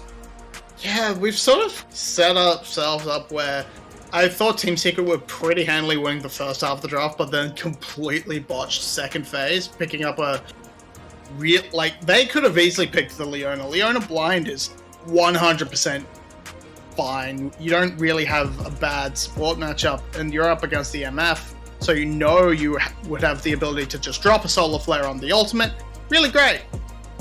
And then there's Nar. Nara's just bad. Nara's not a good pick. Yeah, it's pure comfort. There were a lot of bads thrown to the top lane, but I feel there must have been something better than Nar. But not for Nikki. Honestly, yeah. Why not? Probably more. You have at least more guaranteed impact from a Renekton than a Nar. Now, 𝘀𝗶𝗶, you did ask to see the draft before you make a complete prediction, let's say. First, I'm going to go to 𝘀cie, then I'll let you make your final statement, then 𝘀𝗶𝗶. 𝘀cie, who do you think has a better draft? Who do you think wins? I think despite the Gnar into the Gwen, I think still it should be Team Secret. I think that's like the main gripe I have with this draft, and I think they can like work around this, and at least in the early game they can do something against it. So Team Secret has it 2-1. 𝘀𝗶𝗶? I think overall Flash has a much more consistent draft. It really relies on Jerry and DNK popping off on this mid jungle duo for Secret. Okay, and with that, we are heading on into a game. Our casters somewhat split in their thoughts of how this game will pan out. But 𝘀cie, your third game, and I forgot to bring up during the cast as well, your first series being casted over here on the VCS. How have you enjoyed the fiestas? I mean, very much, aside from the Galio picks, and we are certainly also getting rid of that. So the VCS, not just me adapting to the VCS, it's also, I feel like a little bit, the VCS adapts to me. Oh, okay. That feels almost like a 𝘀𝗰𝗵𝗀𝗀𝗀 kind of quote there. For any football fans out there, I'm sure they will realise that. For any non-football fans out there, I'm not explaining it. But both junglers looking like they're going to be starting on their red buff. That's the most important thing, that you understand me. And I think we've been understanding each other very well so far. We've been having some good fun, a little bit like both teams have been having some decent fun on the Rift. And hopefully we'll get to see one final smashing game between the two sides. And I also like that DNK is starting on the red buff. That means he would be very likely pathing towards topside. And I think the Gnar Gwen matchup is the main gripe I had with this draft. And the reason is, of course, the Gwen outscales the Gnar in the side lane very easily. But the range advantage might just play a little bit of a favor here for Nagia. And if you can maybe like dive the Gwen early or get at least a kill or get a summoner spells out, it would be easier for Team Secret to snowball this game in their favor. The bot lane is usually pretty fine against the counter matchup. And we also saw that in the first two games, where like despite the loss, of course, Team Secret bot lane got the lead there with a bit of jungle assistance to their side, which plays, of course, in favor of Team Flash. But I mean, 𝘁cie was very vulnerable in the early game, and I think he keeps being a target to look out for on the side of Team Secret. What do we genuinely think, though, is essentially the driving force for this game? What determines how this game goes? Are we looking, in terms of Flash, are we looking again to 𝘀𝗶𝗶 to be the player to step up for them and carry the team forward? I actually think in this game, no. I think in this game it would be 𝘂𝗍, because he has a favorable matchup on this side. He is the so-called star player of Team Flash, I would say, and he already starts the laning phase very well. This speaks in his favor massively. I think when in this current meta is not really strong early game, and he's already playing it really fine here, and I think it would be 𝘂𝗍 this game. He's also on the TP Ghost, which is very impactful in teamfights later on, and Nagia might just struggle here. And also, the draft focus from Team Flash was also very topside favored for them. They really looked that Nagia would not get a good matchup there, and maybe with the Gwen, they thought they checkmated them. Yeah, well, no checkmate just yet. And let's see what 𝘂𝗍 can do. He's got the teleport, and he's actually gone with the Ghost rather than the Ignite. So just looking for the rundown potential, which can be so big at times for a Gwen, because you just need that movement speed just to be able to gap close. For sure, and there's also DNK on the Lee Sin. This is also a pick where I'm like a little bit questioning about it, because the Lee Sin is not like the best jungler, and the Kindred also worked so well for them. And now Eddie misses the deadly flourish here. There's a lot of 2v2 going on. Fire might be in trouble. 𝗀𝗶𝗴 taken down. Now there's 2 teleports coming through. Make that 3 teleports. Dante's on his way as well. 𝘁𝗀𝗀 from behind. How this goes, I don't know. Cherry taken down low. The final autos. 𝘁𝗀𝗀 looking for it. He's forced to return to his distortion. Now 𝘁𝗀𝗀 is here. Deadly Flush. Not actually going to be able to find anything. No one dies in the bottom lane. We've had 3 teleports to the bottom lane. 4 teleports to the bottom lane and no one died. Yeah, no one died. It's 10-man party. The bot lane. It's just not enough members, I guess. But joking aside, I have no idea how nobody died there. I mean, Jerry was really close with it. He got a huge fear on, and I think the recalls come out in favor of Team Secret because Flash felt like they were like the loser of the skirmish, but just like now, it's probably fine for them. 𝘁𝗀𝗀 steals the blue buff away. Jerry almost stays. So low. Yoshino low as well. I think Yoshino dies. First blood going over to 𝘁𝗀𝗀𝗀. Now 𝘁𝗀𝗀𝗀 following in. He's going to get another. 𝘁𝗀𝗀 low. He's trying to kite this one back. Now Eddie stepping forward. He doesn't have the autos, but he has the dancing grenade. And it is 3 kills for Secret as Flash overextend horribly. And a 2k goal lead for Secret as well. And I'm shocked how one-sided this was. It was 3-0, and after Justice skirmish and 0-0 with all 10 members there. I mean, Flash really was out team fought in this little scenario there. They thought that Team Secret overstayed as I did initially and just went for it, but there's so much execute damage on this Lee Sin, and also on the Jhin with his 4th shot especially. And Nagia also did a good job. I noticed is there that he tanked the turret so that Eddie could finish off the last kill there. And yeah, really great skirmish by Team Secret coming out. 3-0 is the lead they wanted, and now they get it. And immediately, Kindle Gem plus Iron Spike Whip on the Lee Sin. This Lee Sin will hurt like a truck. Okay, so the first engage, the first bet I thought was good. It was the second part that was a little bit questionable, mainly from Team Flash. But talk us through this first play. So here we see the TP party going on. It initially started with a 2v2 where like 𝘀𝗀 was getting a little bit caught here. He wastes his flash, and so Team Secret thought they could clean it up their way because when they answered the GP and Team Flash was a little bit chasing into them, they had the edge. But then of course it was like a war of attrition, right? Because Team Flash was then dead, Jerry's so low, theirs, and everyone was like around. It was like, if I join this fight, we can maybe turn this. So at the end, all 10 members ended up there. Yeah, they all ended up too low there. Team Flash thought they had the little edge, and the execute damages on the spells from Team Secret was just too much. They also like won the all skirmish on HP numbers wise, and this was just all speaking massively in their favor. And yeah, beautiful turret tanking by Nagia yet again. And I think 𝘁𝗀𝗀𝗀. No, he's not around. He's more around mid lane. Because otherwise, there might have been a little bit more of an angle for Team Secret. Without trying to use hindsight, and I know how difficult that is, but do you think that was, you know, a terrible decision from Yoshino and Palette to think, oh, Jerry's that low, we should go for that? Or do you think that was obviously an overextension from the second they went for it? Oh, I think I need to watch it the third time to really give a differentiated opinion on this one. I think initially it was fine, and they just got a little bit outplayed there. Well, either way, it's one of those. It's a small misplay, but it is a misplay that costs Team Flash big time. A 2k goal lead now. 𝘁𝗀𝗀𝗀 getting taken down low. Jerry, this time 𝘁𝗀𝗀𝗀, he uses the mimic or the clone very well and just survives. Jerry does not have the ultimate anymore. He used it to take 𝘁𝗀𝗀𝗀𝗀 down to that sliver of HP. Now we've got a gank on the top side of the map. The Nara going to be able to find the lockdown. Yoshino just can't play the game. And 𝘁𝗀𝗀𝗀𝗀 will get the kill. Nagia tanking up the tower throughout the entire period. And it's a 4th kill for Team Secret. And this is very huge for them because you need to kill Yoshino. You need to get this Gwen down so she doesn't get to scaling. Yoshino played as best as he could. He doesn't have a flash, of course, so he doesn't really bother even using the ghost. But he got a lot of shots with his needlework going, which heals him back up there with his Conqueror. But it was still just too much damage from 𝘁𝗀𝗀𝗀𝗀. It's an execute Lee Sin that is like already 2 kills up on his snowballing marking, and Nagia also with the Mega Knight into the wall is very easy, especially close to a turret where basically everything is a wall. And yeah, Yoshino did his best, but he couldn't do anything. Let's be real. Yeah, it was a difficult scenario. Now Dante is just going to be able to sneak this first Drake of the game away for the side of Team Flash. He was actually able to get in over the wall, coming in from the blue side of the map, blast coning over, and doesn't need any assistance. So good stuff from Team Flash, just trying to be able to get into the game somewhat. But while all this happens, Team Secret, they're going to get the Rift Herald, and that's a lot of tower plates that I'm sure will be secured by Secret, and where they put that, we'll have to wait and see.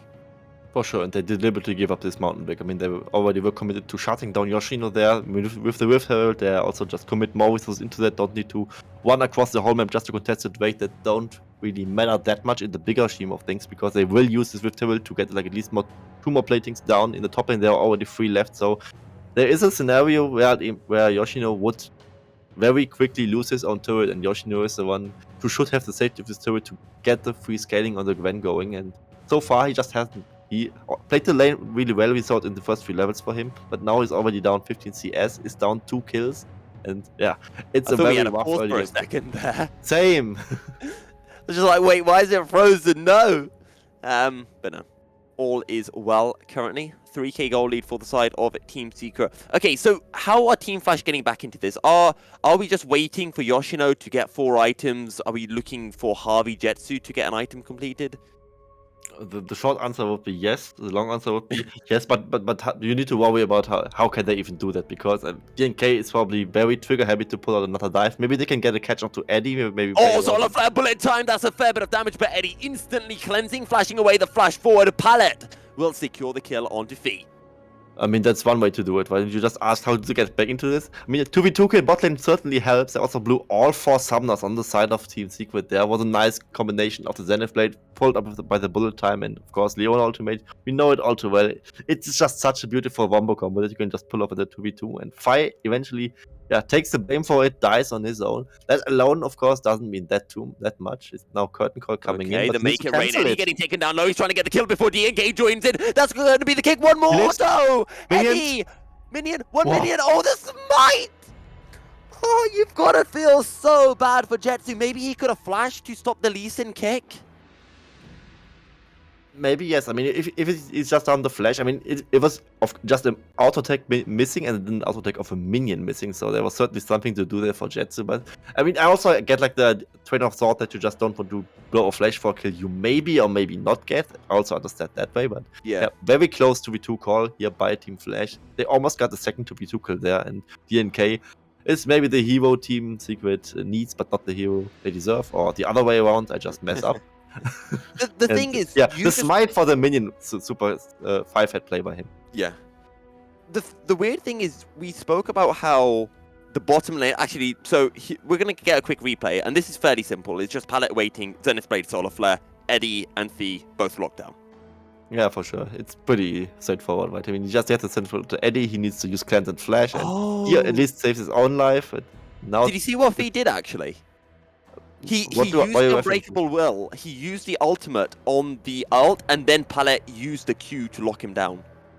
Oh, it was so clutch by 𝘁𝗺 then. I mean, that's just the veterancy coming out of him, right? I mean, he was not for no reason rumored to join TSM, and maybe that would have been the right call for them. We do not know. Probably not. That cannon was loading up for that final auto onto 𝘁𝐷𝐷𝐷. I swear he was about to throw out an auto there.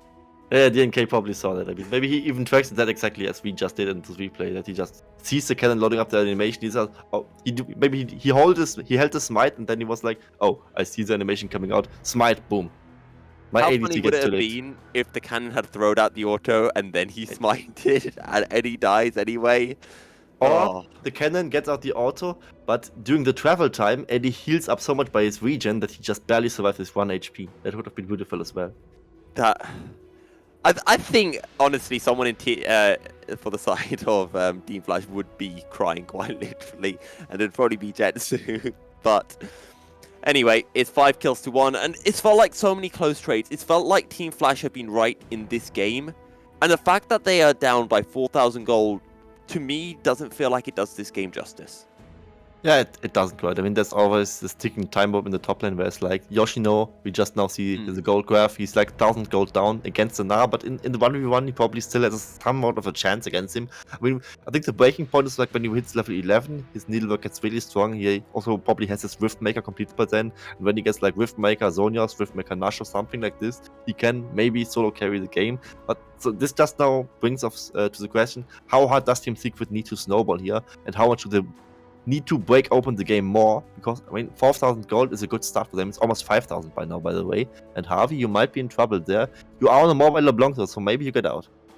𝘀𝗶𝗶 trying to outplay this one. He goes back to the distortion now. Everyone is turning up. It's a 3v3. They're looking for DNK. They've got the stun. They've got the shield of daybreak. Solar flare to where DNK jumps out to needlework now, dropping down. And it's a kill. It's the shutdown for 𝘀𝗀. Exactly where Flash wanted to get the damage. Over the wall goes Pallet with the Zenith Blade, but he's forced to retreat out. It will just be the one kill to the side of Team Flash. And this should have been a good shutdown because DNK was very, very fat earlier on. And you see in plays like this that also Team Secret realizes that they are on a timer, they are on the clock, and they know they need to snowball this game. They go for this dive play onto 𝘀𝗶𝗶, who's very mobile into the block. They force his flash out, that's good for them, but they also get DNK locked up because there was a beautiful play I saw from Pilot. He was using the solar flare kind of like a mad life play. He expected DNK's flash there over the wall and immediately placed the solar flare in anticipation of that, so he got him locked down and DNK falls in the 3v3. Very cocky tower dive, but maybe they felt forced to do this. 𝘀𝗀𝗶 played this really well. He knew his whole team was coming. Yeah, he knew it was coming, and it's just the cavalry arriving for Team Secret, right? I mean, it's also 3 members inside of Team Flash, but yeah, the kick comes out. Solar flare was very beautifully done by him, and the shutdown even goes to 𝘀𝗀. That is huge, because 𝘀𝗀 needs the gold very, very badly. And in case anyone's thinking, oh, Lee Sin flashed into a solar flare, don't forget that was out of vision. So DNK just flashing out of vision and then sees, oh no, I flashed into a solar flare. So very well played by Pallet there, but a big shutdown for 𝘀𝗀, getting towards that strong point, a 4k goal lead. It doesn't feel like Team Flash have been able to get much out of it in terms of gold, but they were able to get a Drake, and I want to point out how critical that is, because in a comp where Team Flash are looking to scale, they've now got an extra 10 minutes of scaling time. For sure. I mean, the game maybe won't even be played around the soul so much on the side of Team Secret. They just maybe try to play it like towards Baron and use his second Rift Table to open up the map more and just force the early Baron fight and maybe work towards that this way. But I mean, maybe there also isn't really much time for them to play with the soul. I mean, they would need 20 minutes if they just get down every Infernal Drake almost, and by that time you can bank that 𝘀𝗀 will probably be like level 16, will have 3 items and will be a very huge problem for you if he isn't already. Just know he's a level down against the Mega Gnar, and now it might be a bit too early to fight 1v1 against him. Okay, Nikia trying to go in. W has already been used. Does Nikia keep on looking for the chase? Boomerang not going to find anything, but Fia and DNK on their way down. There's 𝘀𝗀 close by, and it's going to be enough to deter Secret for going for a play. Yeah, deterring Secret for the play, but they still get the tier 1 turret in the bot lane likely, because 𝘀𝗀 cannot really defend it there. Also, Dante can just watch as it falls. 𝘀𝗀, this is too aggressive. What are you doing, 𝘀𝗀? You can't do this! And DNK gets the kill. 𝘀𝗀 greeting for a ward. That's like the other side of the medal, right? Because also 𝘀𝗀 knows that his scaling is so important. He greets for the ward, would also greet for the farm likely there. No, it's not just the tier 1 turret dropping, but also the turret as well. And I just gotta say, I mean, there's a lot of members in the mid lane from Team Flash. Maybe they also just go for the hero charge there, but nah, they call it off. And that's the right decision, because now Team Flash is about to arrive there and would have been able to defend this. Okay, some big news though. 𝘀𝗶𝗶 backing should be able to get the Luden's pulse on this reset. And again, now this LeBlanc should start to be able to put out some serious damage. No, actually, it doesn't have that Luden's yet. Oh no, she does. Yeah. She felt called out by you. Yeah, jokes aside, Luden's on both mid laners, and I'm really looking forward to the next skirmishes, because, I mean, remember, Jerry on his Vex, he has a reset champion. So if they get a kill early, especially with Lee Sin, with the execute damage, Lee Sin very fat with the God Blink already, going to Black Cleaver second, which I do not quite like. But anyway, it is very likely they get a kill early on, and Vex with resets can just roll over a whole team fight with like this. Dante, Dante going in, that's going to be the bullet time, but he's displaced by the Rift Herald. Now the engage comes through. Shadow Surge not actually going to be able to connect, but the curtain call will be dropped. 𝘀𝗀 solo, resonating strike, does it come in? No, strike down by the 4th shot. Eddie, sign him up to the military, because that was a banging strike. And Paletta just sold his AD carries their flashes out. So the last curtain call, it just hits 𝘀𝗀 and kills him.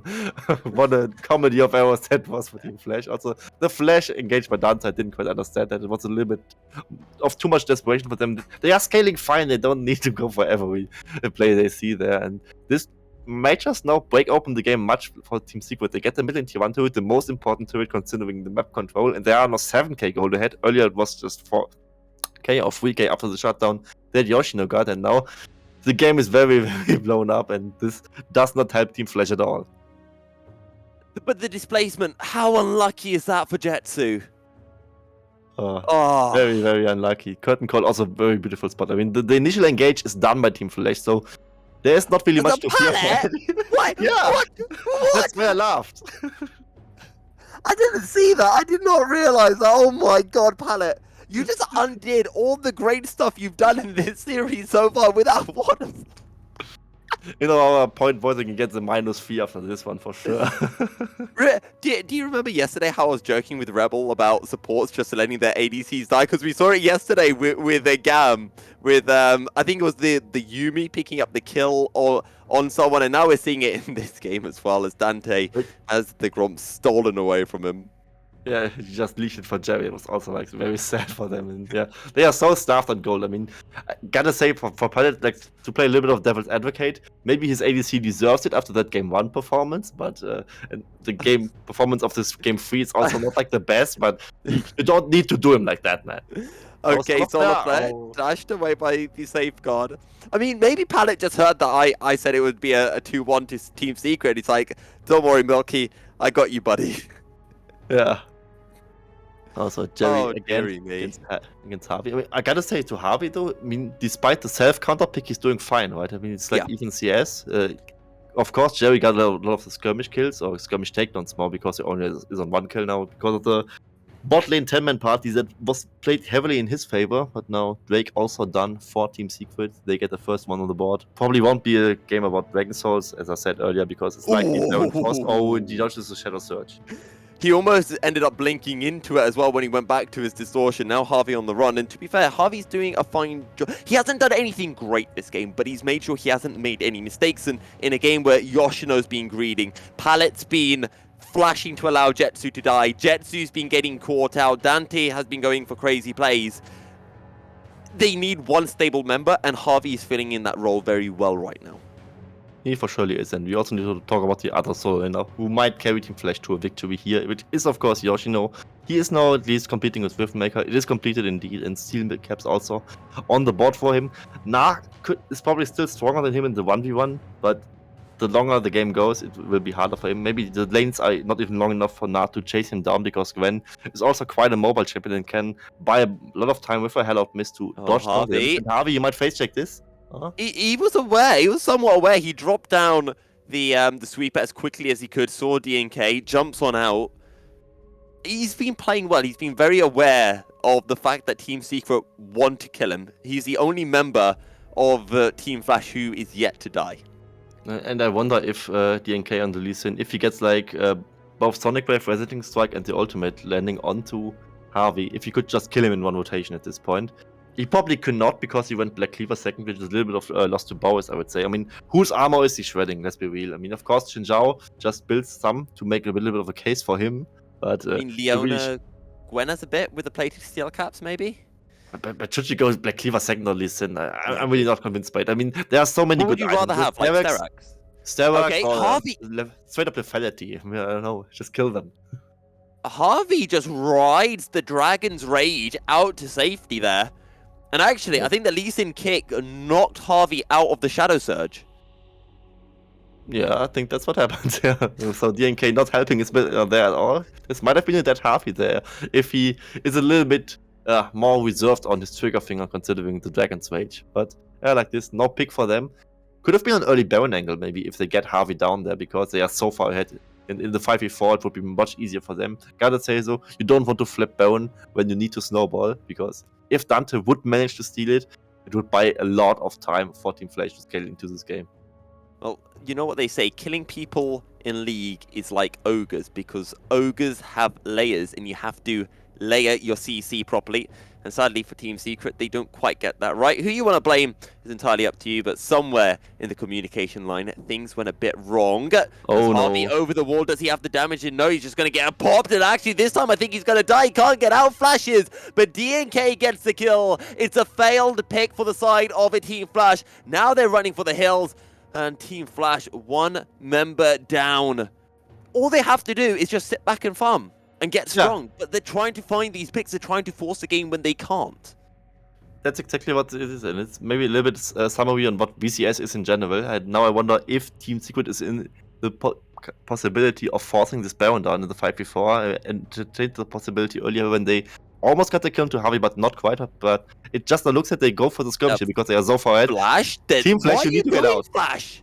You do not win this in 25 million years, not even in the 200 years of Aphelios game design. It's all gonna go terribly wrong, and there is no way out for Team Flash. They went for a 4v5 play, and they can only blame themselves for dying. Shadow Surge onto 𝘁𝗀.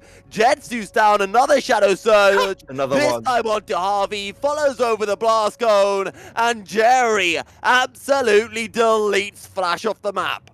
And that was a 5-0 ace for Team Secret, and I really do not understand what Team Flash is trying to force here. It was a 6-0 because they killed 𝘁𝗵 before the fight as well.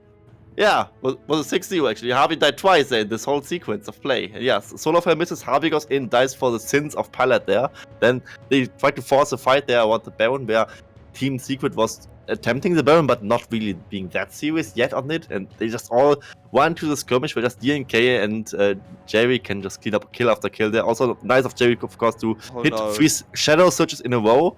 And now the Baron flip is coming in. Team Flash spiraling? VCS, Are they spiraling? They could time it well with the Jhin 4th shot to secure good smite, and also Lee Sin doing it. Baron, this should not be okay, Palette, this is kind of greedy, but it could work out for Flash. Oh, they steal the Baron! Team Flash get the Baron. Gwen gets the kill onto 𝘁𝗀. Fi's gonna fall. How have Team Flash done this? This was not part of the script. It was really not part of the script. This Baron should never be stolen. It's Lee Sin being from far ahead. He's also the team starting, which is also in favor of them. It's Jhin 4th shot. You can time so many things there with it. It should be an 80-20 Baron. And Dante just steals. They also get the Dragon on top of it. And after losing a 6-0 fight sequence, Team Flash somehow gets both objectives. I don't know. It's crazy. Now Team Flash are going to be on soul point. But I genuinely think Team Flash should not secure the soul, because if they do, Team Secret have the Elder available to them, and I don't think Team Flash can hope that they're going to be stronger. Okay, here's the... That's the first sequence. You went in after the Solar Flare missed! What do you go in after you miss your key ultimate? Yes. And yeah, really nice shot of the curtain calls, of course, here by Eddie, but he doesn't, unfortunately, hit the last one on Palette. I think he could maybe like even chunk him down to 20% HP there and force him out of the fight this way. But here, of course, is the... I don't know what they were thinking on the side of Team Flash, to be honest. They don't even have the vision for it, and they are so far behind. They just walk through the corridor. It's an Alistar coming your way. It's a Nah about to be Mega, and he doesn't even get Mega, but it's still a lost fight for them. I don't know what they're trying to do. Oh, they got the tower anyway. It's fine. And then the teleport... Can we just skip this replay? We don't need to see it. I mean, can we just praise Jerry? Because he goes from like no HP, jumps in, gets some HP, gets another ult, gets another reset, and then he's like, oh, 𝘁𝗵. He was waiting on the recast of the Shadow Surge, and then he could like wait out the flash of the member of Team Flash he was killing at this moment. And that was why this chaining of Shadow Surges was even possible. I really want to give him credit for this one. But overall, I agree. They should have cut the replay. It is not beautiful to see. At least they didn't replay the Baron steal, because that would have been really... That's the one that should have been replayed, because that was a defining moment of the game. Team Flash just running it down into Secret. Fair enough, fair enough. I mean, you could maybe like give some credit to Dante on this side. Try to be like a little bit more like glass half full, right? Because I mean, it was a nice steal from Dante. It was like 80-20 against him, and he somehow gets it. Gotta give credit where credit is due to Dante, who also doesn't have the best series so far. I mean, the 𝘁𝗀 last game had some value, but that was mostly just by pressing R and blocking projectiles. But yeah, still, I mean, nicely done by Dante, I guess. Gets the Baron steal there, and this is maybe the time that Team Flash needs to scale into this game. I mean, Yoshino, we now see you can eye his item build again, is now on Cosmic Drive, and the components of Nashor's Tooth, and if he gets the Nashor's Tooth done, he should be a very scary threat in the team fights, and he's also not that far from level 16 by now. Okay, so we've got the tilt out of the way, we've got the flame out of the way. Let's look at the game. 28 minutes in, we are looking at a 7 and a bit K goal lead for the side of Team Secret. Now, Team Flash, they are trailing, but as we said before, we are looking specifically towards Yoshino being able to get items and being able to carry this game. Currently only has 2 items, still waiting for that Nashor's Tooth. Once he gets the Nashor's Tooth, is that when Team Flash are genuinely strong, or do we have to wait for 4 items? I actually think they need to wait 4 items just for the reason that 𝘀𝘀𝗀 is also not really the best team fighter in the world, and the misfortune tends to be 0-4. This doesn't really play into Flash's favor either way. But gotta say, once he has 3 items on the Gwen, he's probably the strongest member on the Rift, because Gwen is just that strong with these items he has. Or maybe even Vex counters him a little bit, also rivals him in this regard, because he's just such a detrimental part of a team fight. But as we speak, Dante is caught. Crescent Guard, it's a decent solo fair. Now they could potentially look onto Jerry, but he's going to go golden on the tower. What can Yoshino do? Needlework going to come through. Bullet time on top. Harvey stepping forward, not going to be able to find any damage. And for the side of Team Secret, they get a kill for nothing. Look how low Jerry is. It's absolutely ridiculous that he was able to survive that. But for the side of Team Secret, they get 1 kill for nothing. Dante down, Team Secret just going to push through in the mid lane. And Jerry was really the hero of this fight, I would say. I mean, he was getting very low, but his Pierce was also part of why he could survive this in the first place, and it was also part of the reason why they could even catch Dante there. It was also, of course, nicely number 5 on the 𝘀𝐿istar. He's very good with his headbutts this series so far, and yeah, it just speaks to Team Secret, who are still in the control of this game, I would say. I mean, 9,000 gold is still an overwhelming gold lead at the 30-minute mark, and I just wonder how they keep pressing this game, because what happened last time at the neutral objectives is not something that should happen again, and they really need to scratch their heads on that one. That was some unnecessary timing they gave Team Flash for free. Well, it's another kill going over to Secret, and Team Flash, they just have to remember their only job right now is to scale. It's not to fight. I know you're playing in the VCS, but no fighting. Fighting is bad. You play safe, you scale up, and then you fight. And right now, for Team Secret, or for Team Flash, just give away that Drake. You don't want to get that Drake, because that just means there's an Elder in 5 minutes, and then you have to be strong in 5 minutes. Let Team Secret get the next 2 Drakes. That is probably in Flash's best interests. Yeah, it probably is. It's a great point to bring up. I mean, the Infernal Soul will probably have a nice ring to it, especially on Misfortune and on the Gwen.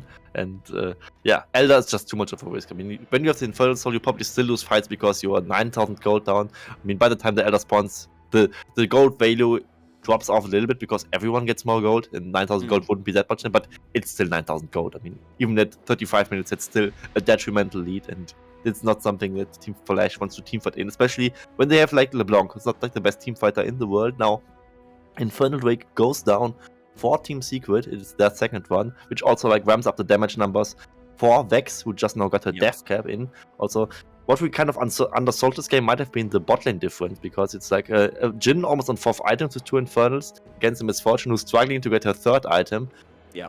To be fair, she also got 1 Infernal on her side, but that doesn't really mean that much if the base value of the AD is not that high on her side. And yeah, Eddie is really having a great Jhin game so far. I also like the curtain calls he used so far. Maybe some that Eflocious could have hit better for him, but really great game so far of him.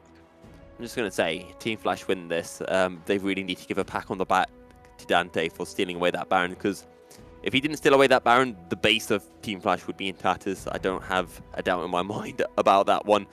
And it has given Team Flash such a huge chance to essentially give them a bit of breathing room and a chance for them to get back into the game. We've spoken about Harvey, the player who had such a horrible debut just 2 days ago. But today, he had an absolutely phenomenal game too. He's been playing well all series. It's just been that one engage that he did that really looked questionable in this particular game. But now Baron being started again. Can Dante look for another steal? Surely Team Flash don't get a second steal. I was about to say he might be ready, but he's... Oh, he's got to go in. Dante, can he do it? Dante, can he do it? No, he can't. It's secured by Jhin. Shadow Surge in. Misfortune down. This might be the game-ending play as well. 4 members down for Team Flash. The Dante steal worked once, but it will not work a second time, 𝘀𝗀𝗀. And that was a little bit more luck than anything else by Team Secret. But at the end of the day, you're fine with that. The steal doesn't come out the second time. Jhin secures the Baron, I think, with the 4th shot, or maybe just with a random auto attack. And with this, Team Secret rewards themselves for not the cleanest game of League of Legends at all, but of course a beautiful carry performance, mostly by 𝘀𝗀𝗀 and by Eddie. And also, I really like Jerry on the Vex this game.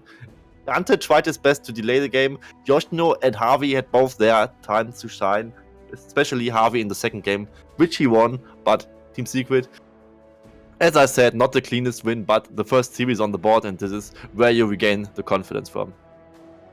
Well, fantastic. Well, I'd say fantastic performance from Team Secret, but Team Flash made a couple of questionable plays. Either way, Team Secret take the 2-1 win. I'm sure they'll be more than happy with that to be able to get their first series win on the board. And with that, I think we can bring 𝘀𝘀𝗶𝗹𝗀 back on in. And 𝘀𝘀𝗶𝗃𝗀, sorry, but your predictions were wrong. I am the greatest analyst. I'm the greatest predictor, and I will take that before I become completely wrong. But 𝘀𝘀𝗶𝗃, in all seriousness, what did you make of the game? I think Flash can walk away with a little bit of a silver lining that they are not the biggest loser of this series, and that because that would be 𝘁𝗀𝗀, who I'm pretty sure just lost his spot because Jerry just was really, really good. He performed really well in pretty much all 3 games. The Galio pick itself was a bit of the letdown in game 2, but he still managed to find those flanks and stuff. So overall, a really, really good series from him. And overall, Team Secret, that mid through AD carry trio, that core, looks like it could be the start of something. Is it enough to drag them into the top tier, into the playoffs? Probably not, looking at how they played against Team Secret. But again, that was with 𝘁𝗀𝗀. How much impact will Jerry have on this team? And they still have Simon sitting on the bench. Maybe he will have a similar impact. It's only looking up for Secret. Yeah. Well, 𝘀𝗀𝗃 as well. Thoughts on Team Secret and Team Flash? Because now the series is drawn to a close. I mean, what I would say about Team Flash is that they maybe not end the split, of course, winless. I mean, they just shown that they can take games. It's just a little silver lining for them. All of their 5 players had their moments in the series, I would say. I mean, 𝘁𝑺 especially. I mean, I mentioned it earlier at the end of the series. 𝘂𝑐ino, I mean, he kind of had a bad series this time, ironically, but we know he's a great player. 𝘁𝗀𝗀 also had his moments. And 𝘁𝗀 game 2 was a little bit tilt-proofed. And Dante with the Baron steal. I mean, there were silver linings for all of the members on them, and they can definitely win the series, especially if considering they play Team Secret again, they play every team twice. There are also other bottom tier teams. There's way to grow for all these members, and for Team Secret, it is a scrappy win, but you take it, right? I mean, maybe not playoffs, as 𝘀𝘀𝗶𝗃 said, but this is a team that can maybe aim for 5th place and maybe take that as a little win for them, that they can stabilize in the league a little bit more. Yeah, especially for Flash with some new players in. Definitely good to see some growing signs. How much they can grow, we'll have to see over the course of the split. But that brings that series to a close. We're going to be jumping on into a break. And when we return, we will be having our second series of the day as Cerberus take on 𝘂𝑐 esports. Stay tuned. We'll be right back.